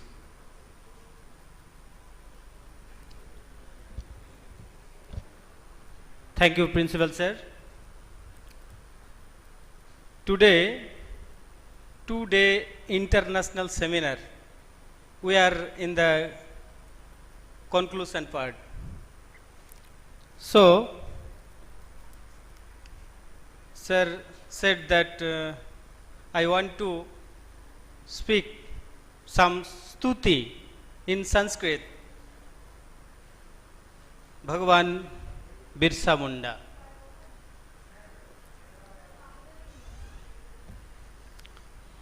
Jayanti Jananayaka Veera Virasa Twameva Dharmasya Mahana Pradipaha Natva Tapacharanam Jugalam Mukti Prachaya Samudgrahanam Banneshu Janma Jananang Pallevasya Bhakta Cha Dharma Nabamam Sthapaitva Aranya Deva Asi Mahavira Asi Namastute Virasa Mundeswaraya Yo Dharma Rakshaya Samuttitah San Nyayasya Pantha Cha Nityam Gatah Janan Prabadhyadhikaram Dadati Smaramitam Veeramundi Mahatmanam Jaya Jaya Adivasi Jananam Sattapriyam Dharma Patha Pradatuhu Jaya Jaya Veera Namastute Nityam Janahitam Palaya Birsa Mahatmanam. He Bhagavan Birsa তিনি নিজের কর্মের দ্বারাই ভগবান হয়েছিলেন। এই 2 দিনের আলোচনায় সে কথা আমরা জনে জনে জেনেছি। তার এই ছোট্ট কর্মকালে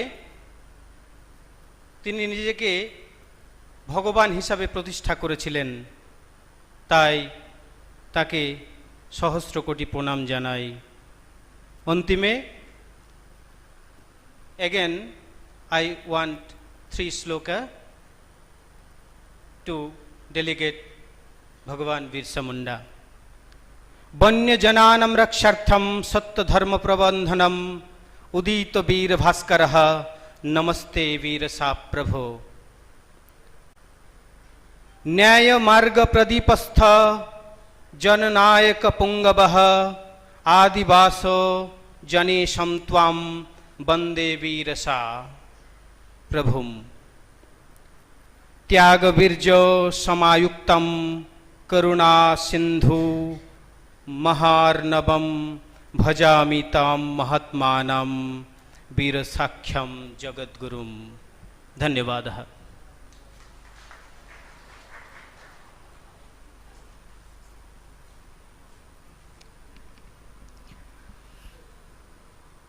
Thank you, Pradeep, for the stuti.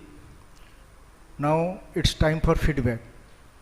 So I request the participants present here to say a few words on their experience and on the today's seminar. Actually, there are participants from 7 to 8 states basically. One on online.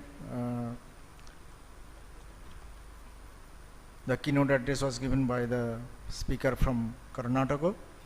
Otherwise, people from 6 states come here to represent their papers. Thank you to all. Now please have a feedback, because we have to send the feedback to the ICSSR. And may I request any of the participant, Rani, please give your feedback. Yeah, you may come.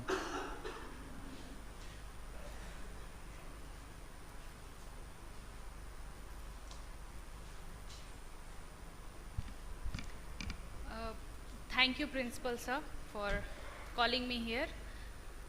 Firstly I want to say कि मुझे इस seminar के बारे में मेरे supervisor और HOD doctor Sujit Kumar Soren के द्वारा पता चला, और चूँकि मैं as a JRF PhD scholar Dumka district में काम कर रही हूँ, तसर कल्टीवेशन के थ्रू कैसे महिलाओं का सोशो इकोनॉमिक डेवलपमेंट हो रहा है उसके रिगार्डिंग, तो मेरा ट्राइबल के लिए ही काम हो रहा है, ट्राइबल कम्युनिटीज़ के लिए। और धरती आबा भगवान बिरसा के बारे में, जिन्होंने सभी ट्राइबल कम्युनिटीज़ और लगभग सभी समाज के उत्थान के लिए काम किया है, तो ऐसे में जब मुझे पता चला कि ये सेमिनार यहाँ पे हो रहा है, तो I decided to present my paper here. और मैंने आज चूँकि मैं कल फ्री नहीं थी, इसलिए मैंने रिक्वेस्ट किया कन्वेनर दशरथ सर से, तो वो फर्स्ट मैं कहना चाहूँगी कि वो बहुत ज़्यादा सपोर्टिव थे। मैंने जब भी उनको कॉल किया, he always answered my calls and also answered my query regarding the seminar. यहाँ पर आने के बाद principal sir, I would like to thank you so much, because आपने बहुत ज़्यादा हमें सपोर्ट किया और बहुत अच्छा लगा हमें यहाँ आकर के। इससे पहले मैंने अपने यूनिवर्सिटी SKMU में ही सेमिनार किया है, तो ये मेरा पहला जो है वो बाहर का सेमिनार था।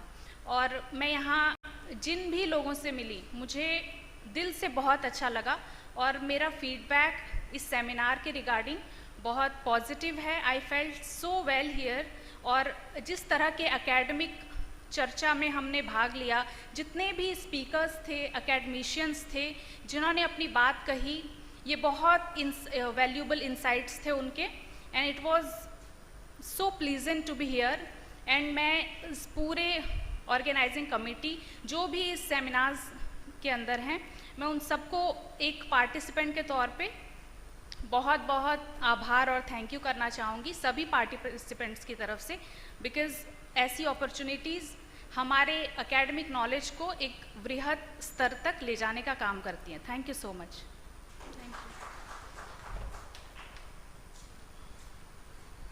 Thank you, Rani. Your feedback will help us to organize such seminars in a large number in the future. So, may I request Dr. Kalachand Mahali to say a few words about this seminar. Kalachand, please.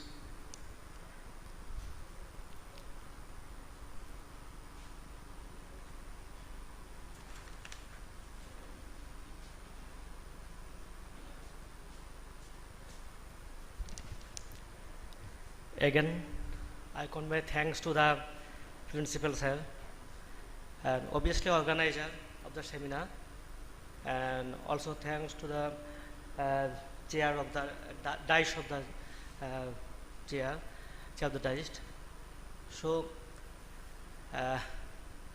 I've joined only one day, just few hours.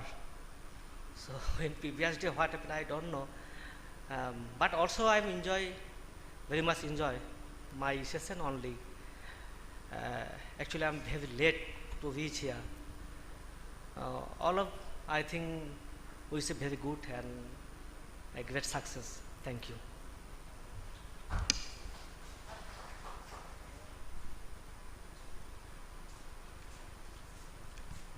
So now from the dais, may I request Professor Samuel to say, sir, Professor Terence Samuel, sir, please say your experience on this seminar.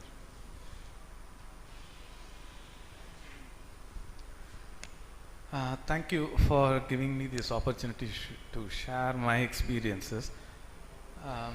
First of all, I was very happy that Suri Vidyasagar College could organize an international seminar on Birsa Munda and the indigenous people's movements.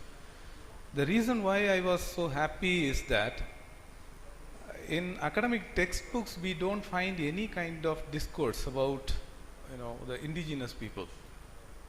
It's all something different that we study, whether it is anthropology or sociology or political science or philosophy or history, whatever subject we take.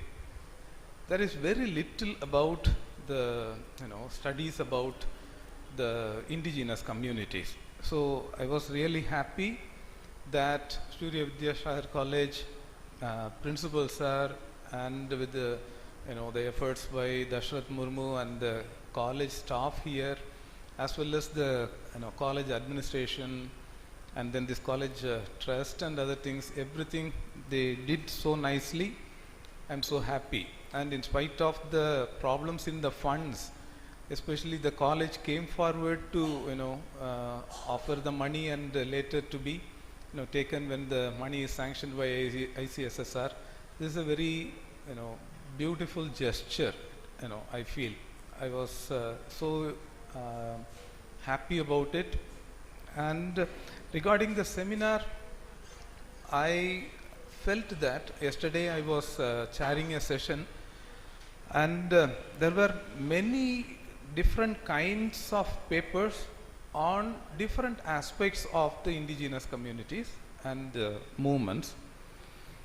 I want us to make the paper presenters to contribute and write the full paper, and maybe we can think about publishing as a very good edited volume that would be standing for a long time, other than just closing this seminar in 2 days, which would if we put it in some kind of a published form, it will remain for a long time to come. So with that few words, I really appreciate the way the entire college staff and the principal, Dashrath, and other administrative staff also did this very beautifully, and they contributed very much. I could see that, I could say that. So I thank all the staff also. Without your help it is very difficult, and with the very limited human infrastructure also you could do this, and I'm so happy about this. Thank you so much. Thank you.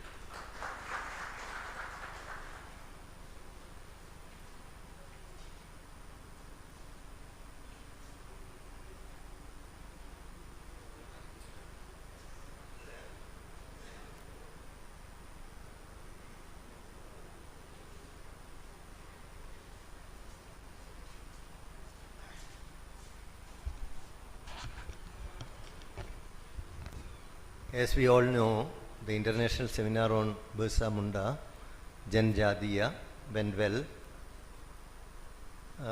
For the last 40 years, I have been attending various seminars, national as well as international. But I feel here something different, as my friend Terence mentioned. It is an entirely different topic. and your interest and participation makes it a wonderful occasion. Above all, I am wondering why the principal is always here. Because wherever we go, especially to college, if it is university, you know that Vice Chancellor will be seldom seen. But even in the college, principals are seldom seen on such occasions. They will come and they will perform something and leave. But here the principal is managing everything. It is something wonderful. I think since he is with the seminar, the staff, teachers and students also enjoy along with learning new areas of life. Especially as Terence mentioned, you should make it a book. Then only it will serve the long-standing purpose. In order to make it a book, everyone who has participated should present their full paper, and a good one or two good editors should be there, should be properly edited. I hope that even very good publishers will be ready to publish a book, especially in this area, and we should make use of it. I appreciated this endeavor. I congratulate all those who are not only participants of the seminar and organizers of the seminar, but till the end remained here. So once again, thank you all. Thanks for your support.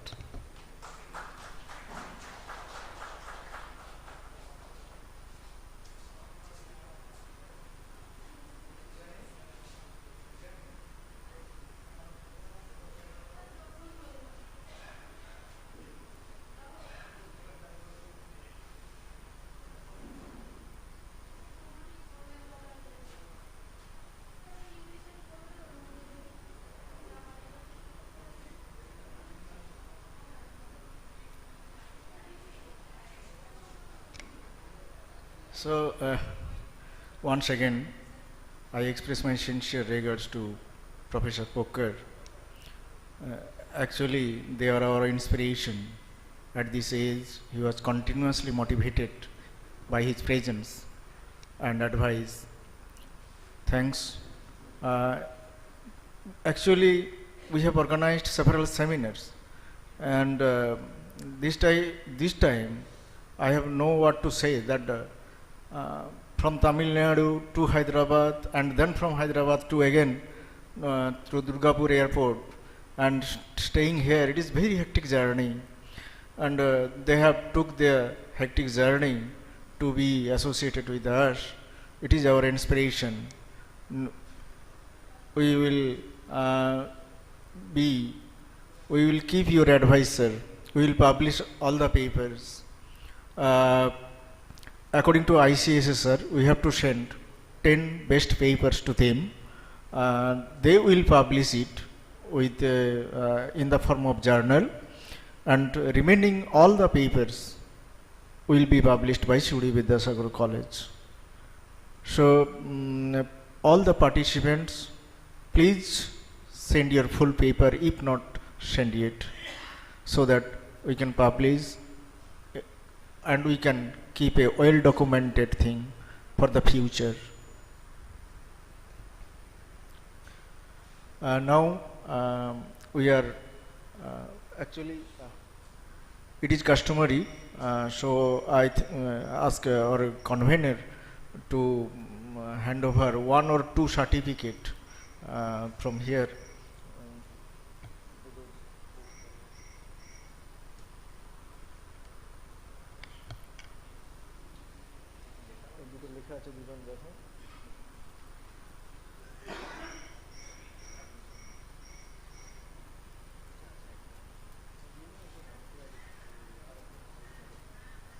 So, Abhinava and Rani, please come collect your certificate.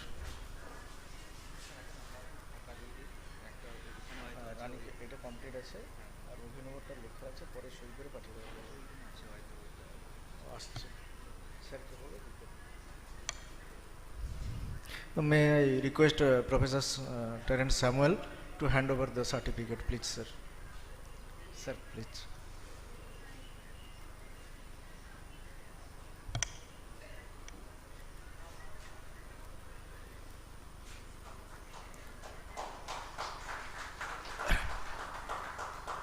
and Abhinav. May I request Dr. Pradeep Kumar Das, sir, please hand over one certificate.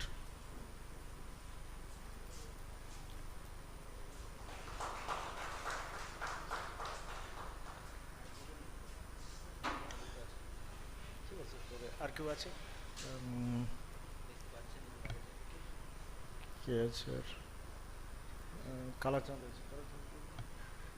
Dr. Kalachand Mahali, please.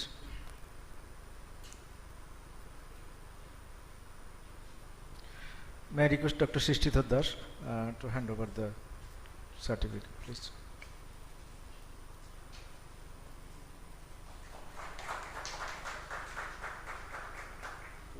You have collected your certificate? Certificate you have received? Huh?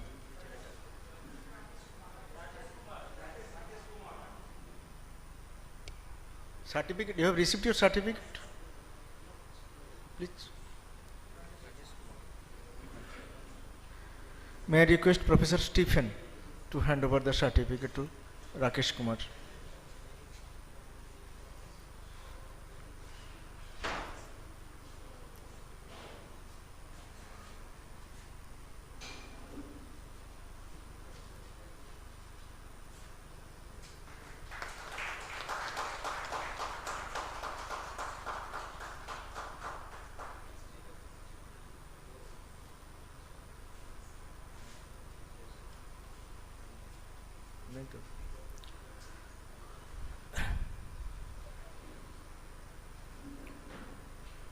So, before vote of thanks from the convener, I request Ishani Chakraborty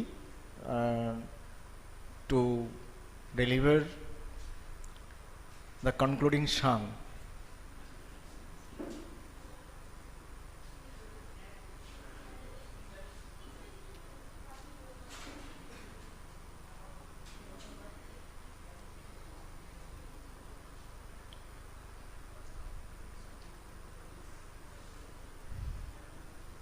Ishani.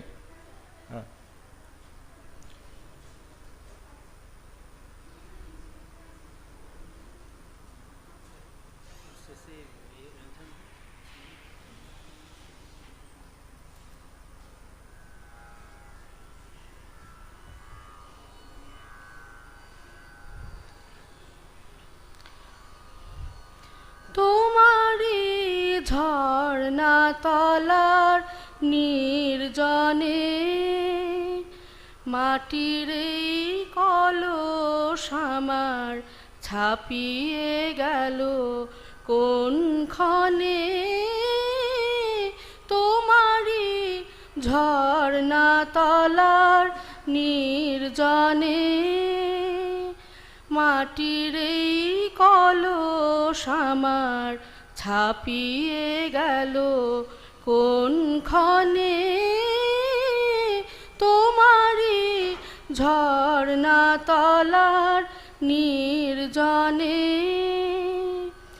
রবি ওই অস্তে নামে শৈল তলে বলাকা কোন গগনে উড়ে চলে রবি ওই অস্তে নামে শৈল তলে বলাকা কোন গগনে উড়ে চলে আমি এই করুণ ধারার কলকলে নীরবে কান পেতে রই আনমনে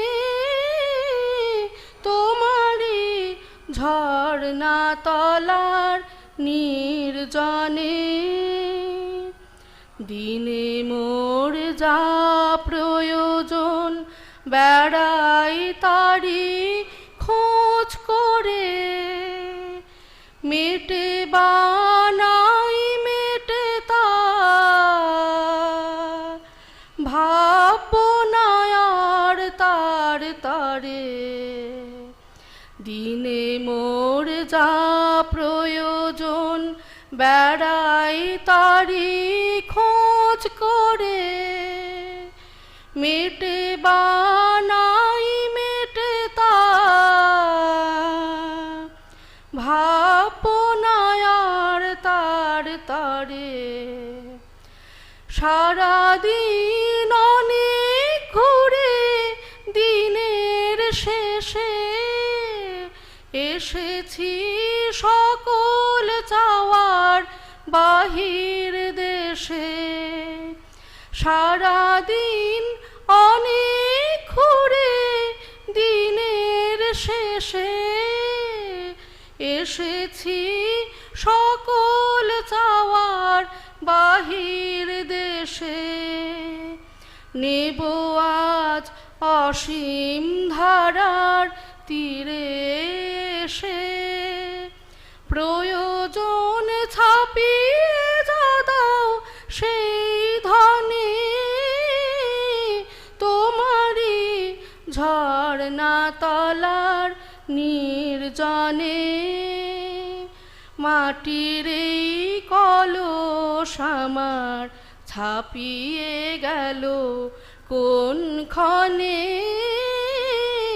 তোমারই ঝর্ণা তলার নির্জনে।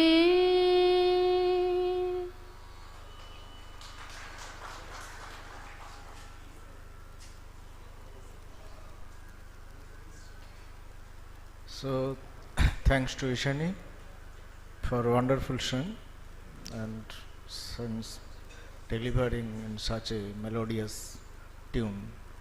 Now, I request convener Dasarath Murmu to deliver his vote of thanks, and after that, the national anthem will be sung. So, at that time, I request all the participants to be stand up and keep your mobile off. Dasarath, please.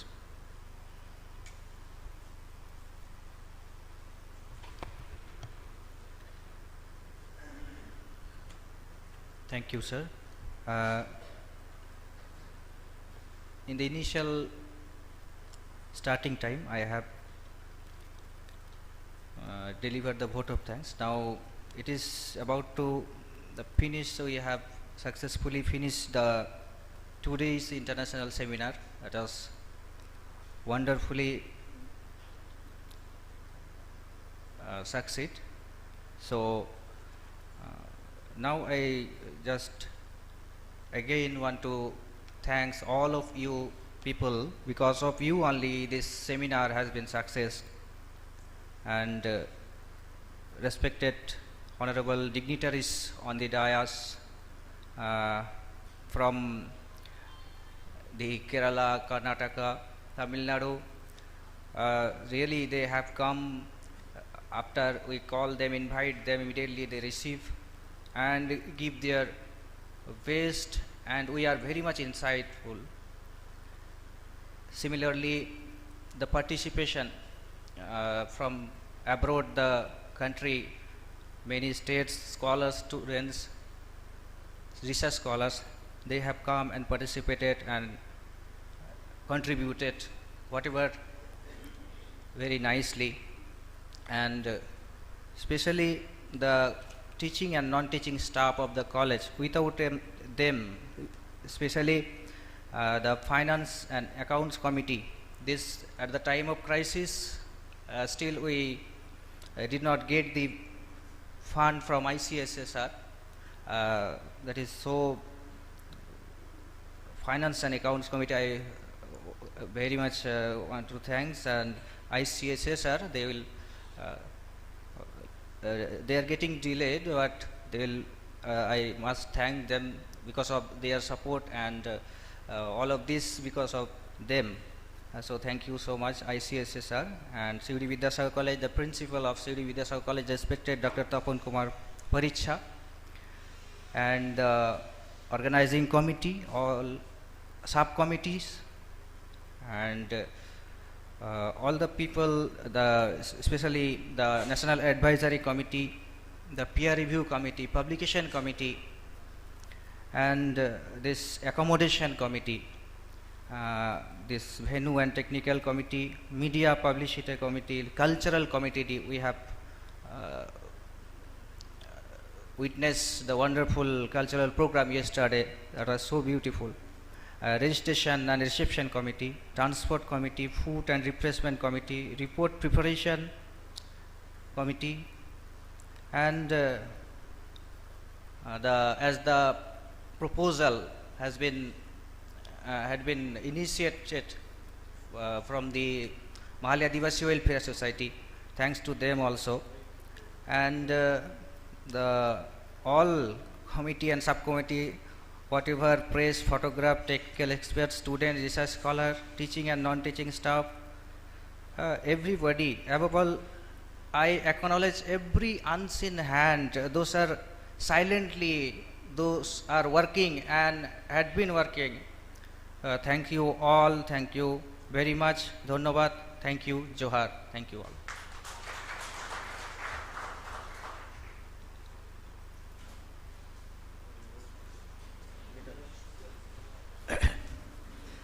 Pradeep.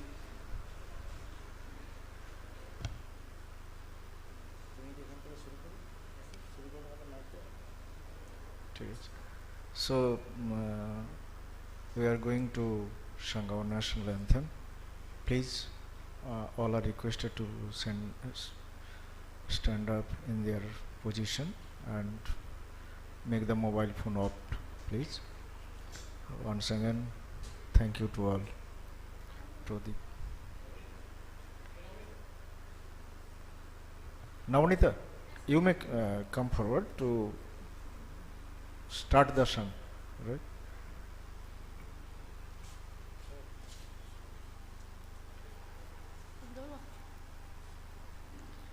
জনগণ মন অধিনায়ক জয় হে ভারত ভাগ্য বিধাতা पंजाब सिंधु गुजरात मराठा द्राविड़ उत्कल बंग बिंधु हिमाचल यमुना गंगा उच्छल जलधि तरंग तब शुभ नामे जागे तब शुभ आशीष मागे गाहे तब जय गाथा जनगण मंगलदायक जय हे भारत भाग्य विधाता